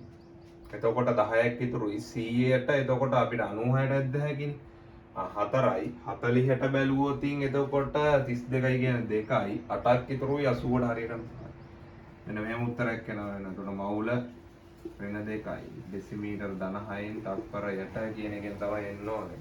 එහෙනම් කේට ඔන්න උත්තරේ මෙන්න මෙයා විදිහට එනවා. ඒ වගේ මේ සුළු කිරීම පැත්තක ලියාගෙන නගලන දේවල් නෙමෙයි. හොඳට සුළු කිරීම කරන්න ඕනේ. කෙමිස්ට්‍රි වලට අදාළව තමයි වැඩිම. ඒ කියන්නේ අපි මැසුයි පිසිසුයි කෙමිස්ට්‍රි සංසන්දනය කරොත් සුළු කිරීම වැඩිම ප්‍රමාණයක් කෙන එකක්. ඒතර පේපර් ක්ලාස් එකේ මම මේ සුළු කිරීම ගන්නෙව ලඝු දානෙව පවා පිළිවෙලට අරගෙන තමයි උගන්වන්නේ. ඔන්න ඒ කතන්දරෙත් වැඩි පැහැදිලි කරලා දුන්නා. ඊට අමතරව අන්තිමට මට ඒ කැලලත් හොඳට කියලා දෙන්න ඕන හින්දා තමයි මම මේ ප්‍රශ්නේ තෝරගත්තේ. මේ ශක්ති පැතිකඩක් විභව ශක්තියත් එක්ක ප්‍රතික්‍රියා ඛණ්ඩාංකේ නැත්නම් ප්‍රතික්‍රියා ඛණ්ඩය කියලා එතන වචන සාමාන්‍යයෙන් පාවිච්චි කරනවා. අන්න එයා වැද දක්වන්නයි කියලා කියනවා. වැඩි පැහැදිලිද? එතකොට මම හැබැයි ඔක්කොම ටික මකලා දින්නම්. ස්ටෙප් 3 මේ 3නේ. එතකොට ඒ තුනත් මම එහෙමම තියාගෙන ඇදලා දාන්නම්. ඔය වගේ කඳිද්දී ඕන ලකුණු හම්බෙන තැන් තියෙනවා. හරි. ඒ ටිකත් මම පැහැදිලි කරලා දෙන්නම්. ඒකත් එක්ක ඉස්සරහට කතා කරගෙන යන්න. වැඩි පැහැදිලිද? එතකොට ඕකේ ශක්තියනේ. එතන මෙතන සාමාන්‍ය ශක්තිය කියන්නේ විභව ශක්තිය. හරි. මේ ශක්ති වර්ග දෙන්න එපා. මොකද්ද ශක්තිය කියලා අපිට? හරිද? එතකොට ඒක මොකද්ද කියලා අහුවොත් එහෙම විභව ශක්තිය තමයි ඔය තියෙන්නේ. ශක්තිය අනිවාර්යෙන් මේ ප්‍රස්ථාරයක්. ඒ කියන්නේ මොන විශේෂ වුණත් ප්‍රස්ථාරයක් අදිනවා නම් ඊට පස්සේ අක්ෂය නම් කරන්න. මොකද එතකොට තමයි ඒවා මොකක්ද ඇඳලා තියෙන්නේ, මොකක්ද ඉදිරිය මොකක්ද ඇඳලා තියෙන්නේ, මොනවාද මේ විචලනය කියන එක බලන එක්කෙනාට පැහැදිලි වෙනවා. ප්‍රතික්‍රියා ඛණ්ඩාංකය නැත්නම් ඛණ්ඩය කියලා දාගත්තා. ඊට අමතරව මුළු රියැක්ෂන් එක ඇවිල්ලා ඍණයි කියලා තියෙනවා. එතකොට සාරාංශයක් විදිහට ගත්තොත් මෙතන මැද පියවර හිතන්න එපා. ඍණ එක්කෙනෙක් නම් මෙන්න මෙයා ප්‍රතික්‍රියක වෙදී ප්‍රතිඵල ඔන්න වගේ තමයි නතර වෙන්නේ. එකක් ඒක කියන්නේ සමස්ත ප්‍රතික්‍රියාව. ඊට අමතරව මම ළමයට ප්‍රශ්නයක් නොවෙන්න, ඒ කියන්නේ මේ කොතනින්ද මැද ස්ටෙප් නතර වෙන්න නොවෙන්න කියන විස්තරේ හොඳට මේවා කරන්න. මේවට කොහොමද ධන ඍණ අගයන් එන ඒව පවා දාලා තියෙනවා හරියට. මේක ප්‍රශ්නේ ක්ලීන් ප්‍රශ්නයක් විදිහටම නිර්මාණය කරලා තියෙනවා. ඒ හින්දා මේ මුකුත් අඩුපාඩුවක් නැහැ. වැඩි පැහැදිලිද? හැබැයි ඊට අමතරව ඔයාලට මතක තියෙන්න ඕන වේග නිර්ණ පියවරේ තමයි සක්‍රිය ශක්තිය වැඩිම වෙන්න ඕනේ. අන්න ඔය කතන්දරවල ළමයි ලකුණු දෙන්න තමයි පළවෙනි ස්ටෙප් එක අඳින්න යනවා. ඒක අඳිද්දි ඩෙල්ටා එක ධන වෙන විදිහට තමයි අඳින්න ඕනේ හැබැයි. ඩෙල්ටා එක ධන වෙන්න ඕනේ මේ. එතන මෙයාට වඩා මෙයාට උඩින් තමයි තියෙන්න ඕනේ. ආනං එයා වැදගත්තා. ඊට පස්සේ ඊගාව එක ඍණ වෙන්නත් ඕනේ. ඊට අමතරව හැබැයි මට මෙයානේ දෙවෙනි පියවර නේද ආවේ වේග නිර්ණ පියවර විදිහට. ඉතින් මෙයාගේ සක්‍රිය ශක්තිය වැඩිම වෙන්නත් ඕනේ. දැන් බලන්න. එතන මෙන්න මේක EA1 විදිහට දැම්මොත් මෙන්න මෙයාගේ EA2 වෙනවා. වැඩි පැහැදිලිද?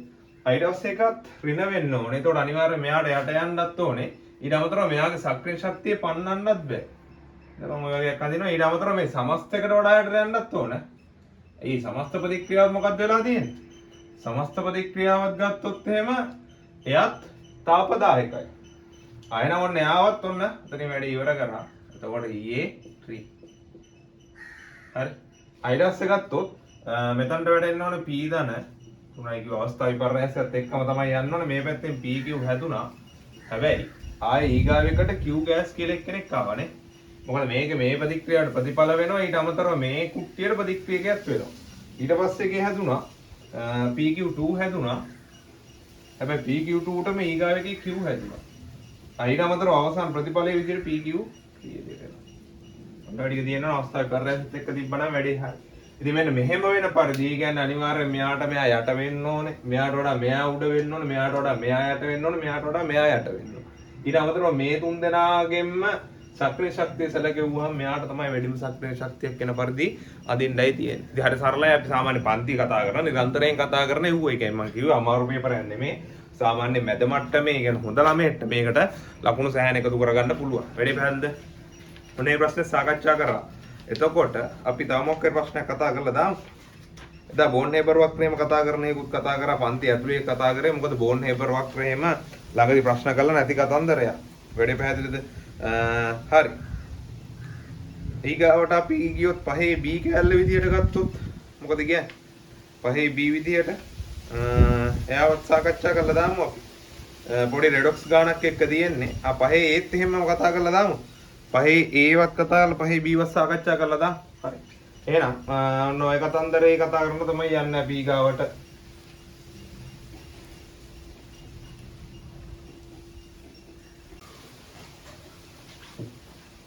හරි. එහෙනම් ඊගාවට පහේ ඒ විදිහට අපි කතා කරමු චාලක සමීකරණය අනුපගණුවාදී සමීකරණය භාවිතා කර c වර්ග සමානයි 3යි p බෙදීම d.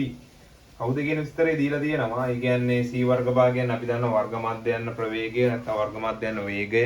ඊට පස්සේ වායු පීඩනයේ p සාමාන්‍යයෙන් අපි d කියන එක අර්ථ දක්වනවා වායුවේ ඝනත්වයට. ඒකටම චාලක අනුපාදයේ සමීකරණය ලියන්න එපා ඔකට. c වර්ග භාග මේක කොට මතක් කරමු ඊට කලින්. මෙයාට කියන්නේ අපිට වෙනම සමීකරණයක් ලියන්න පුළුවන් 3යි rt බෙදීම m. r සර්වත්‍ර වායු නියතේ t නිරපේක්ෂ උෂ්ණත්වය අනිවාර්යයෙන්ම මතක තියෙනවා මෞලික ස්කන්ධය. මේ විතන්ට ඕනනම් අදාළ නැති වුණත් අපිට වායු අණුවක මධ්‍යස්ථ චාලක ශක්තිය ලියන්න පුළුවන් 3යි rt බෙදීම 2යි l. අවගාඩ්‍රෝ සංඛ්‍යාව. මේකෙන් කල්පනාවෙන් මේකෙන් එළියට එන්නේ එක් වායු අණුවක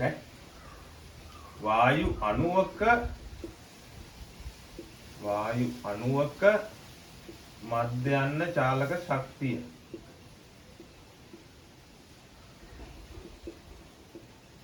වැඩි පැහැදිලිද? මධ්‍යස්ථ චාලක ශක්තිය වායු අණු පහ ගහලා තිබ්බොත් මෙයාගේ පහෙන් වැඩි කරන්න ඕනේ. අවගාඩ්‍රෝ සංඛ්‍යාව ගහලා තිබ්බොත් එහෙම එල්ල වැඩි කරන්න ඕනේ. එමාත් දත් ඕනේ වුව තිබ්බොත් එහෙම ලියා ගන්න ඕනේ. මේ සාකච්ඡාව යන අතරතුර.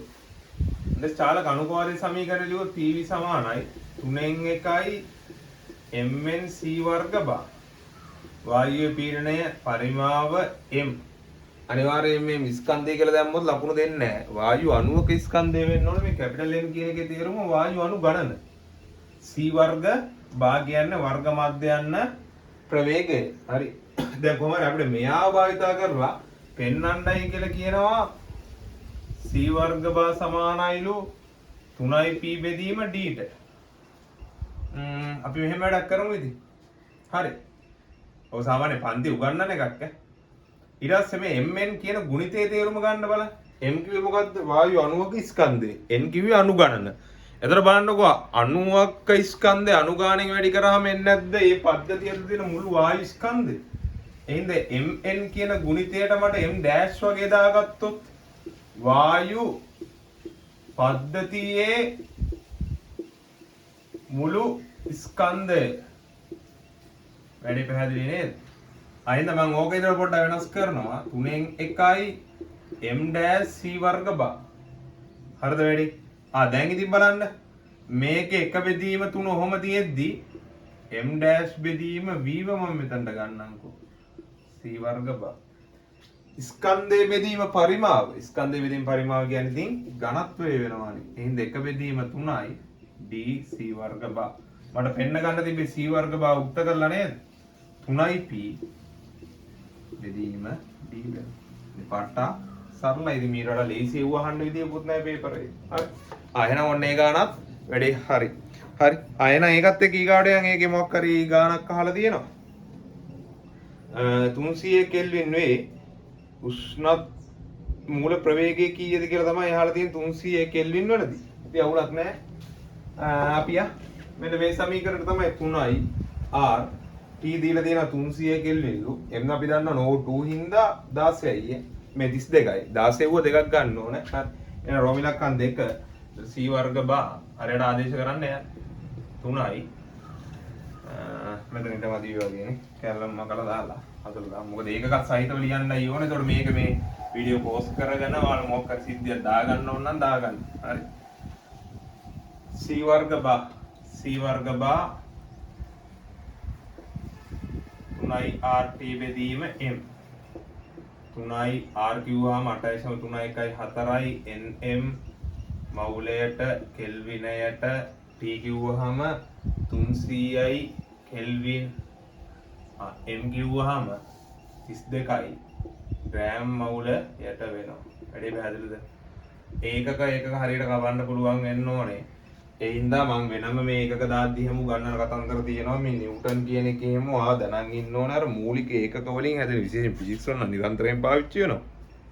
අපේ එකෙත් දැනන් ඉන්න ඕනේ එහෙම නැතුව ඔහි මේව කටපාඩමින් දාන්න නැහැ මෙතනට දාන්න ඕන කිලෝග්‍රෑම් මවුලයට කරගෙන ඒ වගේ විකාර නැහැ එලවල් වල හොඳට සිද්ධාන්ත හරියට දැනගෙන දානවා මිසක් එහෙම නැතුව මේ එකකින් දැම්මොත් මේ එකකින් එන්නේ ඒ වගේව මතක තියාගෙන ඉන්නේ නැහැ. වැඩේ පැහැදිලිද? හරි.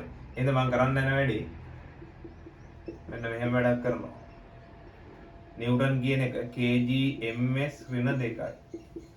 එළියෙන් තිබ්බෙන් මෙහෙමම තියෙනවා. ඊට පස්සේ ඊට අමතරව තව තුනක් ඉස්සරහ තිබ්බනේ. ඒකත් මම ලියාගෙන මේකේ ඉලක්කම් ඔක්කොම එක ළඟ තියාගෙන මේ නිව්ටන් නදිගේ අරගත්ත kg ms ඍණ 2යි. එළියේ තිබ්බ තව m එකක්.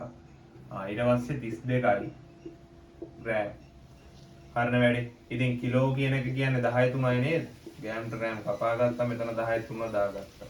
දැන් බලන්නකො මම 8.3 1 4 9 කරගෙන යට 32කින් දාගත්තා. ඊට පස්සේ බලගත්තොත් 10 5යි m වර්ගයයි s ඍණ 2යි. මේ උගන්නද්දී ඒක උගන්නනවා වර්ග මැද යන වේගය නැත්නම් වර්ග මැද යන ප්‍රවේගය කියද්දි වේගයක් වර්ග වෙලා තියෙන්නේ ms ඍණ 1 වර්ගය තමයි එළියට එන්න ඕනේ. මගෙන් අහලා තිබ්බෙත් වර්ග මැද යන මූල ප්‍රවේගය. හැබැයි මේකෙත් ඇත්තටම මූලේ තමයි අහලා තියෙන්නේ. එතකොට මෙන්න මෙහෙමම මූලයක් වට ගන්න තමයි තියෙන්නේ. නැත්තම් ඕකේම උත්තරය හොයලා අන්තිමට මූලය දැම්මත් කිසි ගැටලුවක් නැහැ. වැඩි පැහැදිලි. හරි. එහෙනම් ඔන්න ඔය වගේ සීන් එකක් කරනවා. මම මෙහෙම වැඩක් කරගන්න. අතන බලේ හරියටම වර්ගමූලය ගන්න පුළුවන් වෙන්න මෙතන 10ක් තව දිග අරගන්න. ඒ කියන්නේ 8.3 1 4යි 90යි 32යි. ඔන්න ඕකේ වර්ගමූලයයි මෙතනින් එතකොට 10 පැන්නුවා මම මේ පැත්තට 10 4නේ 10 4 කියන්නේ 10 එතකොට වර්ගමූලය ගනිද්දි 2යි. ms ඍණ 1යි. ඔන්න ඕකේ අගයත් එපේ. දැන් මේ අගය ගන්න නම් ඉතින් ඔයාලට අනිවාර්යයෙන් මොකක් වෙන්න වෙනවද? වර්ග මේ මැද යන දැන් අපි මූල ප්‍රවේගයේ ඉන්න මූලය ගන්න ඕනේ. අනිවාර්යයෙන් ඔයාලට ලබ් ගණකය වගුව දාලා ලබ් ගණකය හරියට සුළු කිරීම කරගන්න පුළුවන් වෙන්න ඕනේ. ඒතර මම ලබ් ගණකයත් එහෙනම් දාලම වැඩි අරන් පෙන්නන්න. එතකොට හරියට උත්තරේ බලා ගන්න පුළුවන් වෙනවා. වැඩි පැහැදිලිද?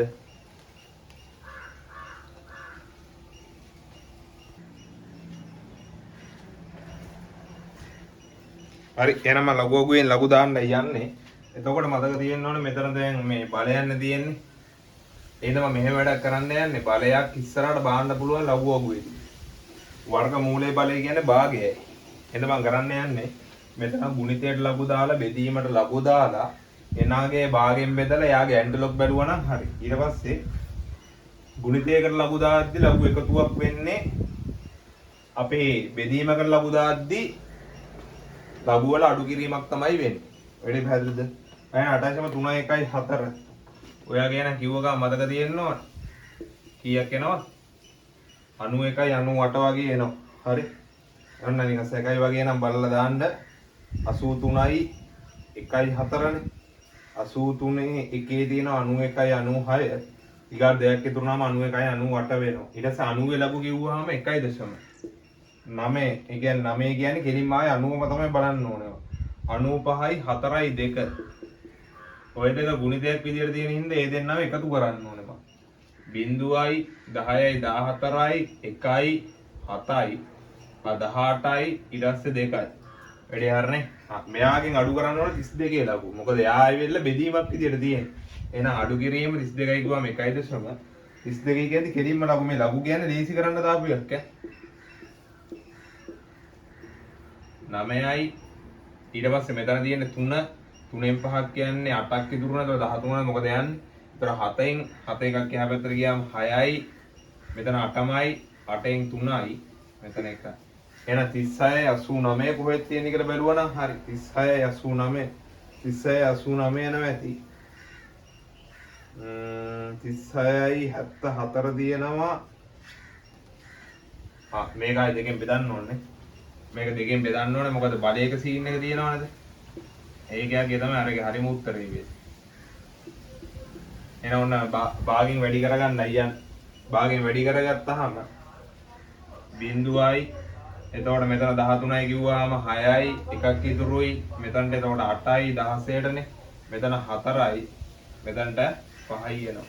එහෙනම් 68යි 45 කොහෙද තියෙන්නේ කියලා තමයි බලන්න තියෙන්නේ. 68යි 45 කිව්වහම අපිට එනවා 68යි 45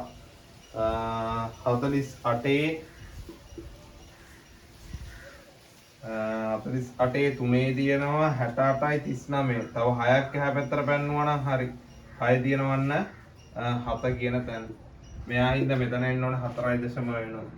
එහෙනම් 4.8යි 3යි 7යි 10යි 2යි ms ඍණ 1 වෙනවා. සුළු කිරීම හොඳටම තියෙන්න ඕනේ. ආයෙ 10න් වැඩි කරගත්තොත් එහෙම 483.7යි ms ඍණ 1 වෙනවා. එන්න මෙයා තමයි හරිම උත්තරේ වෙන්න ඕනේ වෙනවා. වැඩි පැහැදිලිද වුණා ලඝු දාන කෑල්ලක් එක්ක පිටින්ම ගන්නවා.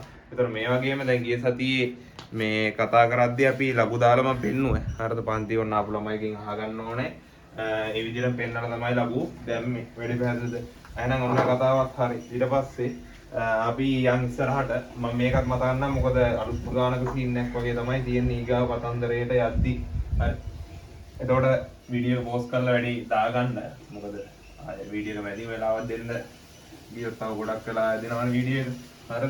හරි. ඊට පස්සේ කතා කරමු අපි ඒක රෝමිලක්කන් තුන විදිහටමයි දැන් ගණන් කැලලක් දාලා තියෙනවා. ගණන් කැලේ තියෙන පරිමාව b1 ප්‍රත්‍යස්ත බඳුන. ප්‍රත්‍යස්තයි කියන්නේ පරිමාව වෙනස් වෙනවා. ඒ කියන්නේ තව චුට්ටක් වා වෙලා මේ කියන්නේ නිකන් උදේ හිතන්න බැලුමක් වගේ කියලා. බැලුමාට මොනවා කරගත්තයි පරිමාව හෙට්ට මෙට්ට වෙනස් කරගන්න පුළුවන්.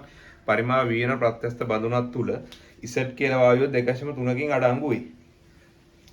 එහි උෂ්ණත්වය 300 කෙල්වින් වන විට වායුවේ පීඩනය 1.10.5 එන්නේ 1.10.5 එන්නේ ඍණ 3 කියලා දාලා තියෙන පේපර් එක පොඩ්ඩක් හදාගන්න වෙනවා. එන්නේ ඍණ 2 පැස්කල් කියන්නේ එන්නේ ඍණ 2 වෙන්න ඕනේ. එතන පොඩි අඩුපාඩුවක් තියෙනවා. මම දැන් පේපරේ අඩුපාඩු තිබ්බෙම නැහැ. මෙතන තමයි කියන්නේ පොඩි ඒකකේ පොඩි අඩුපාඩුවක් තියෙනවා. ඊට පස්සේ කියලා තියෙනවා හීලියම් වායුව 0.2ක් ඇතුළත් කර උෂ්ණත්වය 500 කෙල්වින් වලට වැඩි කරලා. ඊට පස්සේ බඳුනේ පරිමාව එහෙම වුණාම දෙගුණයක් වුණාලු. ඊට අමතරව මුල් පීඩනය වගේ 5 ගුණයක් වුණාලු. හීලියම්ගේ මෞලික ස්කන්ධය දීලා තියෙනවා 4යි කියලා. ප්‍රශ්නේ අහන්නේ ඉසඩ් වායුවේ සාපේක්ෂ අණුක ස්කන්ධය. සාපේක්ෂ අණුක ස්කන්ධය කිව්වහම ඔයා දැනන් ඉන්න ඕන ස්කන්ධයේ බෙදීම මවුල ගාන නේ. ඉතින් ස්කන්ධයේ ගාන දුන්නා අර 2.3යි කියලා කිව්ව ඉසඩ්ගේ. හැබැයි එවෙල තිබ්බ මවුල ගාන වා දැනගත්තොත් 2.3 බෙදීමේ මවුල ගාන දැම්මම ඔයාට එන්නේ මෞලික ස්කන්ධය තමයි. වැඩි පැහැදිලිද? එහෙනම් මොකක්ද ඔයා කරන්න ඕනේ? මෞලික ස්කන්ධය ගන්න නම් නැත්නම් අණුක ස්කන්ධය ගන්න නම් එතන තියෙන මවුල ගාන හොයාගත්තා නම් හරි. හරි. හැබැයි හොඳට තේරෙන්න ඕනේ මේ වගේ කතන්දර අපි වායු පාඩමේ නිරන්තරයෙන් උගන්වන ගණන් නෙමෙයි අමුතු ගණන් නෙමෙයි. මොනවද වෙන්නේ? මේ වගේ අවස්ථා දෙකක් තිබ්බොත් අවස්ථා දෙකට වෙන වෙනම PV සමාන NRT දාන්න ඒ දෙන්නව බෙදලා ඔයාට හොයන්න තියෙන උත්තරයක් ගන්න පුළුවන් කියලා සාමාන්‍ය උගන්වනවා. ඇත්තට මෙතන හොයන්න තියෙන්නේ මොකද්ද? ඉසෙට්ගේ මවුල ගාන හොයාගත්තා නම් වැඩේ හරියනවා. වැඩේ පැහැදිලිද? එහෙනම් ඉතින් අපි හදලා බලමු. එහෙනම් ඔය රෝමිලක්කන් 3 ඒ කියන කෑල්ලට ආරම්භක අවස්ථාවට දානවා මම PV සමානයි NRT. එතකොට එවෙල පීඩනය මෙන්න මෙහෙමත් ඕනනම් කරා හැකි. 1.10.5 කියලා දුන්නා. හැබැයි දෙවෙනි අවස්ථාවේ දුන්නානේ ඒ වගේ 5 ගුණයක් කියලා. මම ඕනනම් මෙතනට P කියලා දාගත්තොත් ඊගාව එකේ 5යි P කියලා දාගන්න පුළුවන්. ගණන් හදන විදි මේව අල්ල ගන්න ඕනේ. හරිද? එහෙනම් මම දැන් කරන්නේ 1.10.5 කියලා බොරු රොබ්බ ගන්න යන්නේ නැහැ. මොකද මම අවස්ථා දෙකට දාලා මොකද්ද කරනවා කියලා කිව්වේ? බෙදන්න තමයි යන්නේ. බෙදන්න යද්දි ඉතින් ওই P කියන කැපෙනවනේ කොහොම? ඒ හින්දා P ඊට අමතරව මෙයාගේ පරිමාව V විදිහට දුන්නා. දැන් ඒකක රහිතව දාන්නේ මම ආදේශය. ඇයි ඒක රහිතව දාන්නේ? මොකද ඒක කැපිලා යන හින්දා PV. එහෙනම් N මම හිතනවා Z එවෙලේ Z ගේ මවුල ගාන N මවුලයක් තමයි තිබ්බේ කියලා. N R ට තගේ දාගන්න එපා R 300යි. වෙන්න එක. ඊට පස්සේ දෙවන අවස්ථාවට. ඒ කියන්නේ අර හීලියම් දැම්මනේ. අන්න ඒ අවස්ථාවට තමයි දැන් දාන්න යන්නේ. එතකොට 5යි P. පරිමා වුණා කියලා කිව්වා දෙගුණ 2යි V. N. ඊට අමතරව ඊටිය දැන් හීලියම් ඔත්සර ඔබ්බලා තියෙන්නේ. හීලියම්ගේ 0.2යි මවුලක් දැම්මලු. එහෙනම් N දන 0.2යි. R උෂ්ණත්වය කියලා දැක්ගුවා ඒ කිව්වා 500ට. උෂ්ණත්වය 500ට නැග්ගුවා. 2යි. ඉතින් මම මොකද කරන්න ඕන? 2 බෙදන්නම් එකෙන්. එතකොට මෙතන 10යි PV. මෙයා PV ට PV කැපෙනවා n ධන 0.2යි r 500යි nr 300යි මේ 300යි r ට r කැපෙනවා මෙතන මේ 10ට මෙතන 5න් කැපෙනවා මෙයා දෙකක් ඉතුරුයි කියන්නේ 6යි n මෙතනින් එනවා n 0.2යි ඒ කියන්නේ n කියන්නේ 5යි n 5යි n කියන්නේ 0.2 වෙනවා n කියන්නේ 0.04යි මවුල වෙනවා වැඩි පැහැදිලිද එහෙනම් ඔන්න ඔය මවුල ගන්න දන්නවනම් දැන් මට මොනවා කර හැකිද z ගේ මෞලික ස්කන්ධය හුව හැකි z හි මෞලික ස්කන්ධය 2.3 ග්‍රෑම් බෙදන්න ඕනේ 4යි 10 රින 2යි මවුල වලින් ඒ කියන්නේ 230 බෙදීම 4 ග්‍රෑම් මවුල යට වෙනවා 230 බෙදමුද අපි 4 වෙන වෙනවා එහෙම බෙදුවා මොකක්ද දෙන උත්තරේ වෙනවා 230යි 23ට 5යි 3ක් ඉතුරුයි කියන්නේ එතකොට 30ට බලන්න ඕනේ 7යි ආයෙ දෙකක් ඉතුරුයි දෙකට ගියත් 20ට 5යි ග්‍රෑම් මවුල යට දැන් කවර ප්‍රශ්නයක් ඇහුවොත් මෙහෙම මෞලික ස්කන්ධ දශම වලින් ආවේකද කියලා මොකද කියන්නේ මෞලික ස්කන්ධ දශම වලින් ආවේකේ ක්ලෝරින් ගන්නොත් 35.5යි කොපර් කියන්නේ 63.5යි වැඩි පැහැදිලි දෙන්නේ එහෙම ගැටලුවක් නැහැ මේ වගේ උත්තරයක් කියනවා අවසාන වායු මිශ්‍රණයේ හීලියම් වල පරිමා සංයුතිය ගණනය කරන්න පරිමා සංයුතිය තමයි ගණනය කරන්නයි කියලා තියෙන්නේ කොහොමද පරිමා සංයුතිය ගණනය කරන්නේ ඉතින් වායු වල අපි ඇවගාඩ්‍රෝ නියමය කියලා උගන්වනවා ඇවගාඩ්‍රෝ නියමයේ ව්‍යුත්පන්නයක් විදිහට තියෙනවා වායු වල මවුල අනුපාතය නැත්නම් මවුල ගාන සමානුපාතික වෙනවා කාටද? පරිමාවට. ඒ කොහෙන්ද ආවේ කියලා හෙව්වොත් ඇවගාඩ්‍රෝ නියමෙන්. ඇවගාඩ්‍රෝ නියමෙන්. හරිද? එහෙනම් මවුල ගාන සමානුපාතිකයි පරිමා. ඒ කියනවා හොයාගත්තොත් මවුල අනුපාතයේ හීලියම්ගේ. හීලියම්ගේ අපි අහලා තියෙන්නේ. වාට ඒ අනුපාතයේම කෙලින්ම පරිමානුපාතය කියලාත් භාවිතා කරන්න පුළුවන් වෙනවා. එහෙනම් දැන් මම කරන්න යන්නේ ඉතින් පරිමාණුපාතය නෙමෙයි මවුල අනුපාතය හොයනවා B විදිහට ඒක දීලා තිබ්බ ප්‍රශ්නේනේ එතකොට n ගයාගේ ආවනේ ඉතින් 0.4යි මෙයාගේ 0.2යි හීලියම් මවුල භාගය හීලියම් ඇවිල්ලා 0.2යි මුළු ගාන ඇවිල්ලා එකතු කරාම එනවා 0.2යි 4යි කියලා ඉතින් මෙතන වගේ ඒ කියන්නේ 5 බෙදීම 6 වගේ නේද උත්තරේ 4 කෑලි උඩ 5යි යට 6යි. ඉතින් බෙදලා දාන්නවා. බිංදුවයි 58නේ. 58 ගත්තාම 48යි. 6යි. දෙකක් ඉතුරුයි. දෙකයි කියද්දි 10 විස්තර බැලුවේ 18ට 3යි ආයි දෙකේ දෙකේ වුණේ දැන්. මෙන්න මෙහෙම අනුපාතයක් එනවා. ඒක කෙලින්ම කාට සමානයිද? හීලියම්ගේ පරිමා භාගයට සමාන වෙනවා. වැඩි පැහැදිලිද? එහෙනම් ඔන්න එයත් ඉන්නවා. හරි ඊට පස්සේ C ගැහුවොත් 500 කෙල්වින් වලදී වායු මිශ්‍රණයේ තනි වායුවක් ලෙස සලකා සාපේක්ෂ අණුක ස්කන්ධය ගණනය කරන්න. දැන් මොකද්ද කියන්නේ මේක හිලියනේ හීලියනුත් හිටියා ඉසඩුත් හිටියානේ. ඒ දෙක නිකන් කලවම් වෙලා නිකන් තනි එකෙක් විදිහට හැසිරෙනවා නම් එයාගේ සාපේක්ෂ අණුක ස්කන්ධය කොච්චරද කියේ. ඉතින් හරිය සරලයි. සාපේක්ෂ අණුක ස්කන්ධය වෙන කල්නොත් කිව්වේ මුළු ස්කන්ධය බෙදන්න ඕනේ මුළු මවුල ගානේ. දැන් Z කියන එක්කෙනාගේ අපිට දැම්මා 2.3යි ග්‍රෑමයක්. ඒක දීලා තිබ්බා. හීලියම්ගේ දුන්නේ 0.2යි මවුල කියලා. 0.2යි මවුල කියලා දන්නවා නම් ඔයාට හීලියම්ගේ කොච්චර ස්කන්ධයක් දැම්මයි කියලා ගන්න බැරිද? පුළුවන්. ඒ දෙන්නගේ එකතුව මුළු ස්කන්ධයේ විදිහට ගන්න බැරිද? ඊට අමතරව මුළු මවුල ගාන මම දන්නවා 0.2යි 4යි කියලා. ඉතින් ඔන්න ඔයගේ උත්තරයක් එන්න ඕනේ එතකොට. හරි බලමු. මම මේ කැල්ල මකන්න. එතකොට මේ කැල්ල කලින් දාගන්න ඇතිනේ. හරි.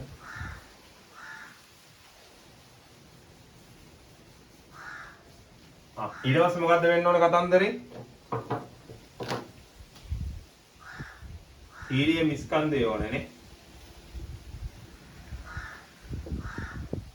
ඊය දෙන්න 0.2යි මවුල මෙයාගේ දැම්මේනේ. එයාගේ දැම්මේ 0.2යි මවුල. හවුද? හරිද? 0.2යි මවුල 4යි ග්‍රෑම් මවුල යට. මවුල වලට මවුල කැපෙනවා. ඒතර 0.8යි ග්‍රෑමයක් මෙයාගේ දාලා තියෙනවා. ඒක මුළු ස්කන්ධය ගන්න කොච්චරද කියලා?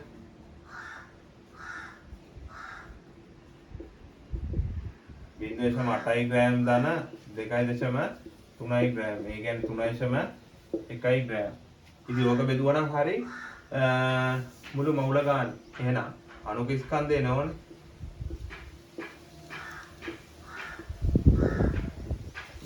අණුක ස්කන්ධය එනවා ස්කන්ධයේ බෙදීම මුළු මවුල ගන්න. අපිට ආවේ 0.2යි 4යි කියලා නේද මවුල ගන්න. මවුල. ඉතින් එතකොට ඕක 100යි නේ උඩින් වැඩි වෙනවා 100යි 310 බෙදීම 24 වගේ එනවානේ. ග්‍රෑම් මවුල යට අපි බෙදුවොත් 12යි 155යි. තා බෙදන්න බෑනේ 155. 155 බෙදීම 12. ඔය වගේ එකක් තමයි එන්න ඕන වෙනවා.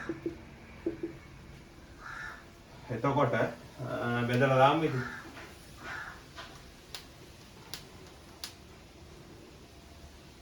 කොහොම සුළු කිරීම 1යි 15ට 1යි. ඊට ඉතුරු එතන 3ක් 35ට ඇවිල්ලා ගත්තොත් 2යි. හරිද? ඊට ඉතුරු වෙනවා තව ඒ කියන්නේ 24යි 11යි දශමයට බේරෙන්නේ 110ට බලන්න ඕනේ. 110ට ගත්තාම 9යි. ඒ 108යිනේ. ඊට දෙකක් ඉතුරුයි 21යි. අන්න ඔයගේ උත්තරය එන්න ඕන වෙනවා. වැඩි පැහැදිලි නිකන් සුළු කිරීම. මේක හරියට සුළු කරන්න බැරි නම් පැත්තක තියාගෙන හරි ඕන විදිහකට සුළු කරන්න. සුළු කරලා හරි උත්තරේ ගන්න ඕනේ. හැබැයි වඩාත්ම ලීසි හොඳ සුළු කිරීමේ හැකියාවක් ටක් ගාලා කපලා කරලා එහාට මෙහාට කරන්න ඕනේ. මේ සුළු කිරීම වෙනම උගන්වන පන්ති උගන්වද්දී එහෙමත් එක්ක තමයි ගාන ඉස්සරහට යන්නේ. වැඩේ පැහැදිලිද? හරි එතකොට එහෙම උත්තරයක් ගත්තා D ගහලා තියෙන 500 කෙල්ලිනදී වායු මිශ්‍රණයේ ස්කන්ධය ගන්නේ කරන්නයි කියලා. ඒකත් හොයලා දාන්න. එහෙනම් වායු මිශ්‍රණයේ ස්කන්ධය ඇත්තට මේක අපි හෙව්වනේ ඉතින්. වායු මිශ්‍රණයේ ස්කන්ධය මෙයා වෙනවා. හරිද? එතකොට මිශ්‍රණයේ ස්කන්ධය D නේ.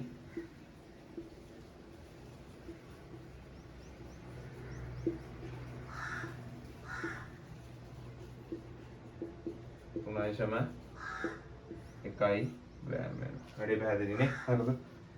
ඉතින් ඔන්න ඔක තමයි ඒකේ පහේ ඒ විදිහට අහලා තියෙන්නේ. පහේ B ගානත් ඔහොම මාදලා දාන්න. ඒ කියන්නේ රෙඩොක්ස් ගාන එදා පන්තිත් කතා කරලා තියෙන ලොකු රෙඩොක්ස් ගාන 9 B විදිහට අහ ප්‍රශ්න ඒ වගේම 9 ඒත් කතා කරා ඉනෝගනික් හොඳ ප්‍රශ්නයක් තිබ්බේ. ඉතින් අපි බලමු මේකත් එක්ක බෙදලා දාලා මොකද්ද කතන්දරය කියලා බලමු. B ඒ ප්‍රශ්නේ විතර සාකච්ඡා කරලා දැම්ම හැකිනේ. එහෙනම් මම මේකත් මැකුවා. ඒ කතන්දරේ කතා කළාම වැඩි ඉවර කරලා දාන්න. ඒතර සෑහෙන ප්‍රශ්න ප්‍රමාණයක් එදා පන්ති ඇතුළත කතා කරා. එතකොට ආයෙ වෙනම වීඩියෝ එකක් විදිහට කතා කරනවා වෙනම. ඊට අමතරව එතකොට සිකුරාදා අපි වෙනම කොහොමද ඩිස්කෂන් එක කරනවා 12ට තමයි පන්තිය පටන් ගන්නෙ. එතකොට ඒ කියන්නේ පේපර් වල ලියන්න දෙන්නේ MCQ එක 12 ඉඳන් පැය දෙකක් කියන්නේ 2යි. ඒතර 2:00 ඉඳන් වගේ ඉස්සරහට 6:07 වෙනකන් ඩිස්කෂන් එක කතා කරනවා. ඒතර පැය 3 පේපර් එළියද්දි 12 ඉඳන් 3 වෙනකන් තියෙනවා. 3යි කාලේ ඉඳන් වගේ ඉස්සරහට 7 විතර වෙනකන් ඩිස්කෂන් එක කතා කරනවා. වැඩිපුර ප්‍රශ්න ප්‍රමාණයක් ඊට අමතරව එතන කතා කරන්න බැරි වෙන මොන හරි තියෙනවා නම් ආයි YouTube වීඩියෝ එකක් විදිහට දානවා. එතකොට තව ප්‍රශ්න වැඩිපුර ප්‍රමාණයක් ඔයාලට මේ අතින් කොට දා ගන්න පුළුවන් වෙනවා. වැඩි පැහැදිලිද? හරි මේ කියන කතන්දරෙත් කතා කරලා බලමු.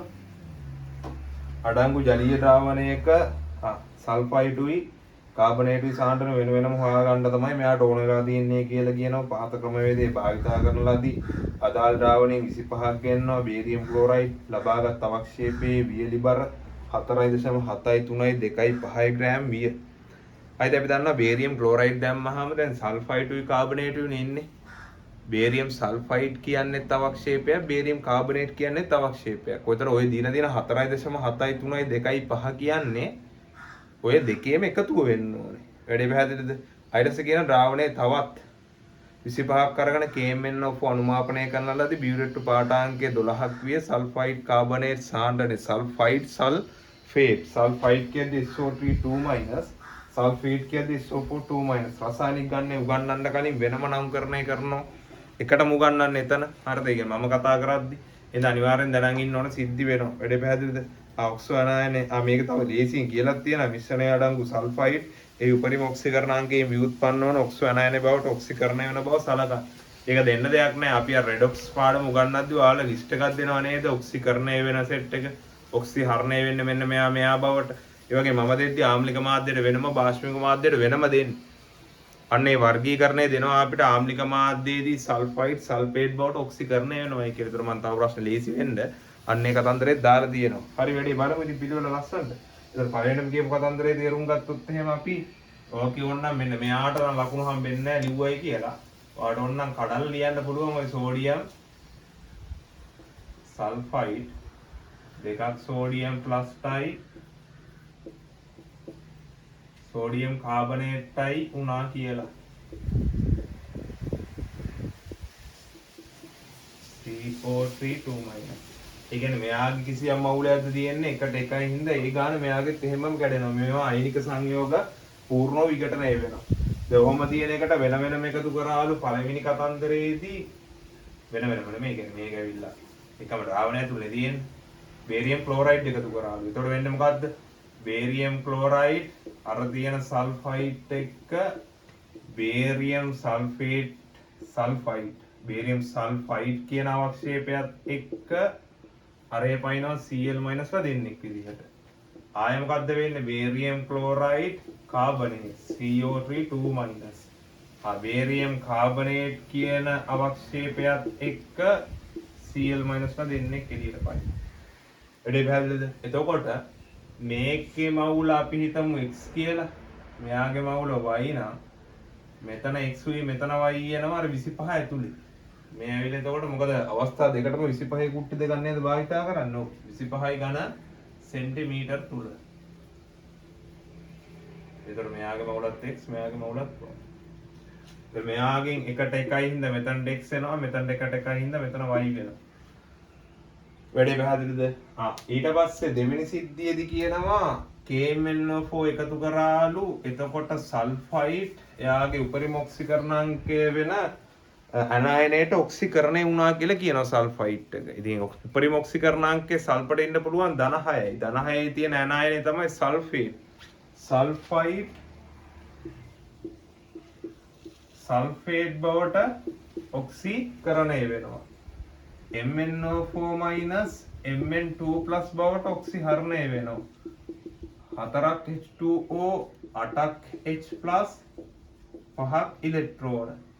මේ පැත්තේ මෙතන තමයි ඔක්සිජන් එකක් අඩු H2O 2ක් H+ 2ක් ඉලෙක්ට්‍රෝන. මොකද මෙතන ඍණ දෙක එහෙමම තියෙද්දි මෙතන අද්ලින් වර්ණ දෙක තමයි කපා ගන්න අපි ආරෝපණයක් විදිහට ඉලෙක්ට්‍රෝන යොදන්න ඕන. දැන් උඩ එක 5න් වැඩි කරන්න ඕනේ. යට එකව 2කින් වැඩි කරන්න ඕනේ. එතකොට දෙපැත්ත කැපෙන අය ඉන්නවා නම් ටක් ගාලා මුලින් හිතන්න. මෙතන 5ක් H2O වෙලා මෙතන 8ක් වුණාම මේ පැත්තේ 3ක් H2O ඉතුරු වෙනවා. 5 වරක් 2 කියද්දි 10යි, දෙවරක් 8 කියද්දි 16යි. 6ක් H+ වෙනවා. ඊට පස්සේ 2යි MnO4- වෙනවා. 5ක් සල්ෆයිඩ් වෙනවා. ඊට පස්සේ 5ක් සල්ෆේට්. ඊට පස්සේ මෙතනට වැඩෙන්න ඕන 2ක් Mn2+. ආය අපිට කවුරුත් දුන්නාද කලින්? 3ක් H2O. අර්ධ ප්‍රතික්‍රියා දෙකක් දීීමෙන් ඔන්න මුළු තුරු තයිනික එකම අරන් පෙන්නුවා.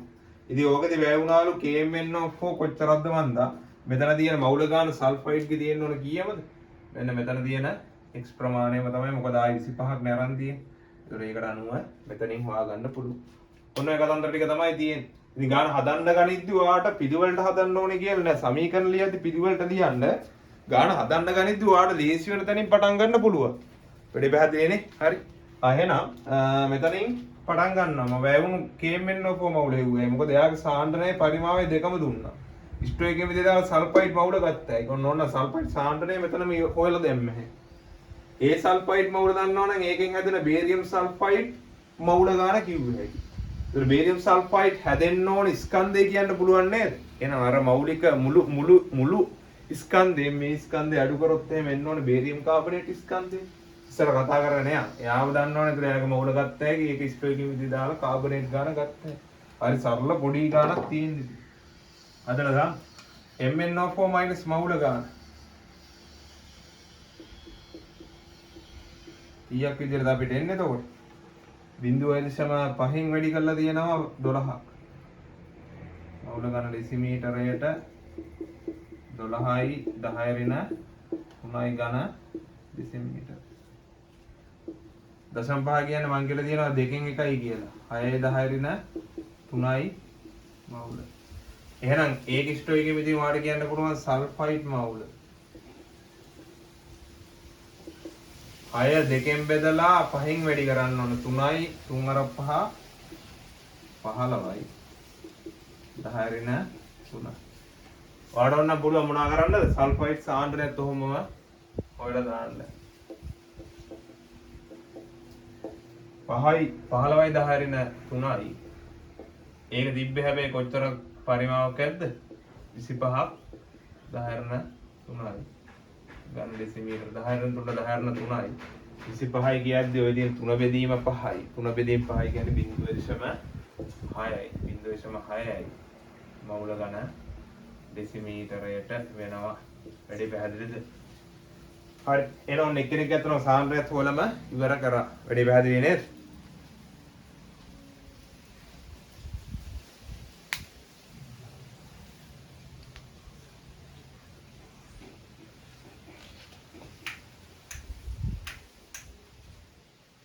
හරි. ඊරස ගත්තොත් එහෙම එයා පැත්තේ සල්ෆයිඩ් හරි කාබනේට්. එහෙනම් දැන් මම මෙයාගේ මේ x ප්‍රමාණය තමයි නේද අත්‍තරම හොයාගත්තේ 15 10 3යි කියලා. ඒක වඩ හොයාගන්න බැරිද බේරියම් සල්ෆයිඩ් මවුල කොච්චරද කියලා? බේරියම් සල්ෆයිඩ් මවුල ඒත් ඒ ප්‍රමාණයමයිනේ 15යි 10 3යි මවුල. ඒකෙන් ගන්න බැරිද මට එතකොට මෙයාගේ හැදෙන්න ඕන ස්කන්ධය කොච්චරද කියලා? මොකද අර අවක්ෂේපය කියලා කිව්වේ කවුද? මේ දෙන්නටම අදාළ ස්කන්ධය තමයි අර 4යි ගානක් දින තිබ්බනේ 4.7යි 3යි 2යි 5 කියලා. ඒ දෙන්නගෙම දැන් මම මොකද්ද කරන්න යන්නේ? බේරියම් සල්ෆයිඩ් විතරක් හොයන්න. ස්කන්ධය. ඉතින් ස්කන්ධය ගන්න නම් මෙයාගේ මවුල ප්‍රමාණය මම වැඩි කරගන්න ඕනේ. මෙයාගේ මෞලික ස්කන්ධය. බේරියම් කිව්වහම 137යි. 48යි 16 කුට්ටි 3න්නේ 48යි 32යි 50යි 80යි 80ට 137ක් 80ට 137ක් කීයද? එතකොට 80යි 100යි නම් ඕන්න 180යි 180ට 30ක් කියන්නේ 210යි 217යි ග්‍රෑම් මවුලයට වෙනවා. එහෙනම් ඔන්න යාට යා කැපෙනවා. එතකොට 217 කෑලි 15ක් ගන්න වෙනවා අපිට. අපි පැත්තෙන් පැත්ත වගේ ගුණ කරලා දාමුද? 15 වරක් කුට්ටි 7යි. 15 වරක් 6 කිව්වහම කීයද අපිට ආවා? 80යි. නෑ 15 වරක් 6 90යි. 90ට තව එක්කෙනෙක් එකතු වෙන්න ඕනේ 105යි. 5ක් දැම්මා 10ක් ඉතුරුයි. 15 වරක් එක කියන්නේ 15යි අර 10යි 25යි. 5 දැම්මා දෙකක් ඉතුරුයි. 15 වරක් දෙක 30යි 32යි වෙනවා. එහෙනම් 32යි 55යි වගේ උත්තරයක් එන්න ඕන. හැබැයි 10 3ක් දිගෑරියාම මෙන්න මෙතන 3.2යි 5යි 5යි ග්‍රෑම් වෙනවා. දැන් ඕක උත්තරයක් තියෙනවා නම් ඔය ඉතුරු ප්‍රමාණය අනිවාර්යෙන් කවුද වෙන්න ඕනේ? බේරියම් කාබනේට් මවුල වෙන්න ඕනේ. හරිනේ. බේරියම් කාබනේට් ස්කන්ධය 4.7යි 3යි 2යි 5යි. ඒකෙන් අඩු කරන්න තියෙනවා 3.2යි 5යි 5. බිංදුවයි 7යි. එතකොට මෙතන එකක් ඉල්ලගෙනම තිබ්බේදානේ. එතකොට මෙතන දෙක තියෙන්නේ 7යි. එතකොට අතනින් 6යි කියන්නේ 4යි මෙතනින් 1යි. 1.4යි 7යි 7යි ග්‍රෑම් වගේ කියලා කියනවා. බලන්න මේකත් බෙදෙන්න දන්නේ නැහැ දීලා තියෙන්නේ. දැන් ඔය ස්කන්ධය දන්නවනම් මොනවා කරගත්ත හැකිද ඔයාලට? බේරියම් කාබනේට් මවුල ගාන ගත්ත හැකි. එයාගේ මෞලික ස්කන්ධයෙන් බෙදුවා නම් කාබනේට් කියද්දි ආය 137යි 48යි 58යි 60යි 197යි ග්‍රෑම් මවුලයට වෙනවා.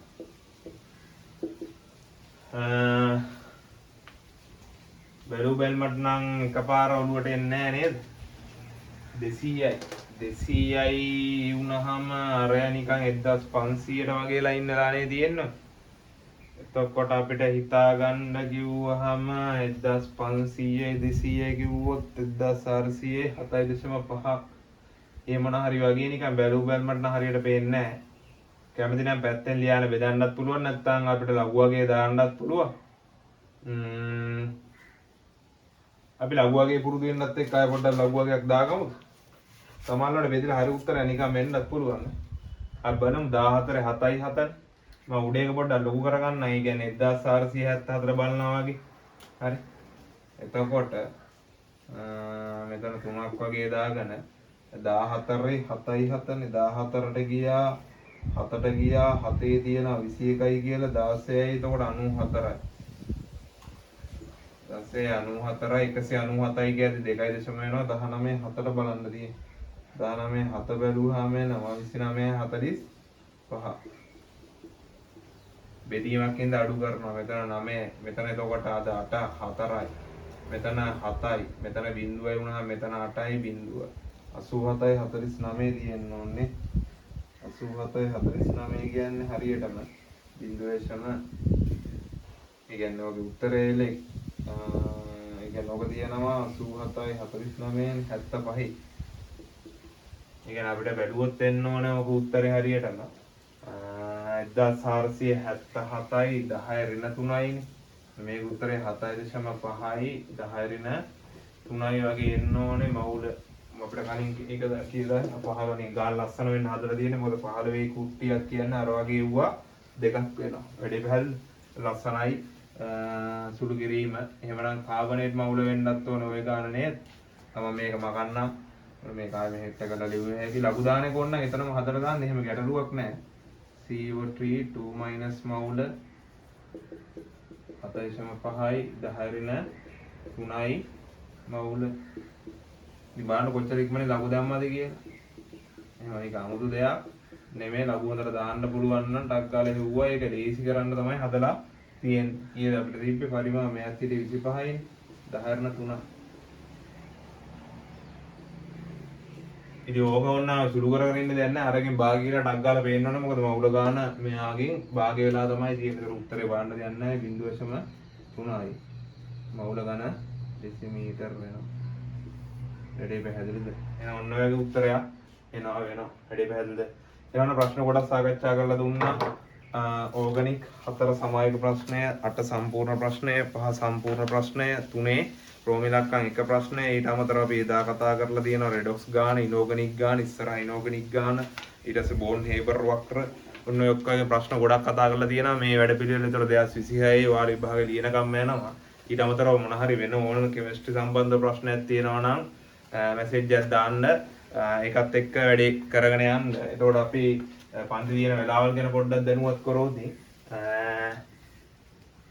අපි වෙලාව ගත්තොත් ඔමින් එකේ තමයි තියෙන්නේ හලාවත ඔමින් එකේ සිකුරාදා 12ට මම පේපරේ දෙනවා 12 ඉඳන් MCQ දවසේ 12 ඉඳන් 2 වෙනකන් එතන ඉඳන් ඩිස්කෂන් එක කරනවා සාමාන්‍ය 6:00 වෙනකන් ඊට පස්සේ ඔයාලට දෙවෙනි කොටස දෙන දවසට පැය 3ක් ලියන්න දෙනවා ඒ වගේම මේ පේපර් 6 යනකම් පොඩ්ඩක් විභාග ස්ට්‍රක්චර් එකේ පොඩි වෙනසක් තියෙනවා. ඒ කියන්නේ ඕගනික් එහෙම ඔය තනමයි, ඉනෝගනික් කියුවා එතනමයි. මොකද අවසාන පාඩම් ටික තාම ඉවර නැති හින්දා ඒ 10 වෙනි ප්‍රශ්න උදාහරණයට ගන්නව කර්මාන්ත පරිසරයේ බහුවවික නහන්නේ මගේ ඔය පළවෙනි පේපර් 6 යනකම් එතන 10ට කර්මාන්ත ප්‍රශ්න දාන්නේ නැහැ. ඒ වගේ පොඩි පොඩි වෙනස්කම් ටිකක් තියෙන්නේ. හැබැයි ඔයාලා ලියන්න ඉන්න ලෑස්තිලා ඉන්න මේ වෙද්දි ඕගනික් ඉවර ළමයි ඉන්නවනම් එතන මේ ප්‍රශ්නේ හැමම හරියටම ලියුව හැකි. ඉනෝගනික් ඉවරයි අපි මම හිතන හැම සර් කෙනෙක්ම වගේ ඉවර කරලා තියෙනවා. එහෙනම් එතන අනිවාර්යෙන් ප්‍රශ්නේ රෙඩොක්ස් ප්‍රශ්නේ ලියන්න ඉන්නවා මම රෙඩොක්ස් ප්‍රශ්නේ කරා හැකි රසායන සමුද්‍රතාවය කරන්න ඉන්නවා මම ඒ ප්‍රශ්නේ කොට දාගන්න පුළුවන්. ඊට පස්සේ පරමාණු ව්‍යුහය හා බන්ධන ස්ට්‍රක්චර් පළවෙනි ප්‍රශ්න අනිවාර්යෙන් අහනවා. දෙවෙනි ප්‍රශ්නේ ඉනෝගනික් විදිහටම දාලා තියෙනවා. හතරවෙනි ප්‍රශ්නේ සමායක ප්‍රශ්න විදිහටම දාලා තියෙනවා. එඳ වැඩේ කොට දාගන්න පුළුවන්. ඔයාලට සෑහෙන ඉස්සරහට වැදගත් වෙයි කියලා හිතනවා. ඉන්ද ඩිස්කෂන් එකක් යනවා ඊට අමතරව සාකච්ඡා කරන්න නැති ප්‍රශ්න මේ වගේ වීඩියෝ එකක් විදිහට ඔයාලා ඉදිරියට දාන්න තියෙනවා. ඒතර පළවෙනි පේපර් දෙකම ෆ්‍රී විදිහට තමයි කරේ. කියන්නේ කිසිදු ගාස්තුවක් අය කිරීමක් කරේ නැහැ.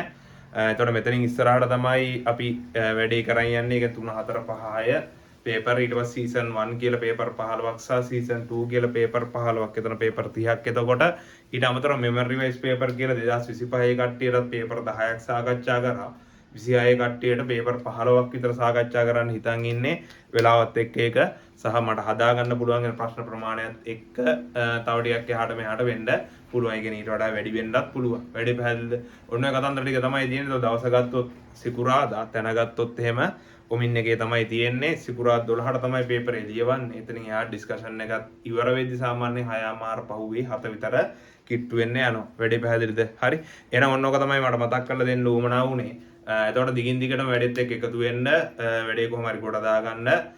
එතකොට හැමෝම මහන්සි වෙලා වැඩ කරන්න, අවබෝධයෙන් වැඩ කරන්න. එහෙම නැතුව මොනවා හරි නිකන් පාඩම් කරාට වැඩේ කොට දාගන්න බෑ. හරියට තේරුම් අරගෙන අවබෝධයෙන් වැඩ කරන්න අනිවාර්යෙන් හැමෝටම හොඳ රිසල්ට් එකකට යන්න පුළුවන් වෙයි. හරි. එහෙනම් හැමෝටම ජය වේවා. අපි ඊගා වීඩියෝ එකකින් ආයේ හම්බෙමු.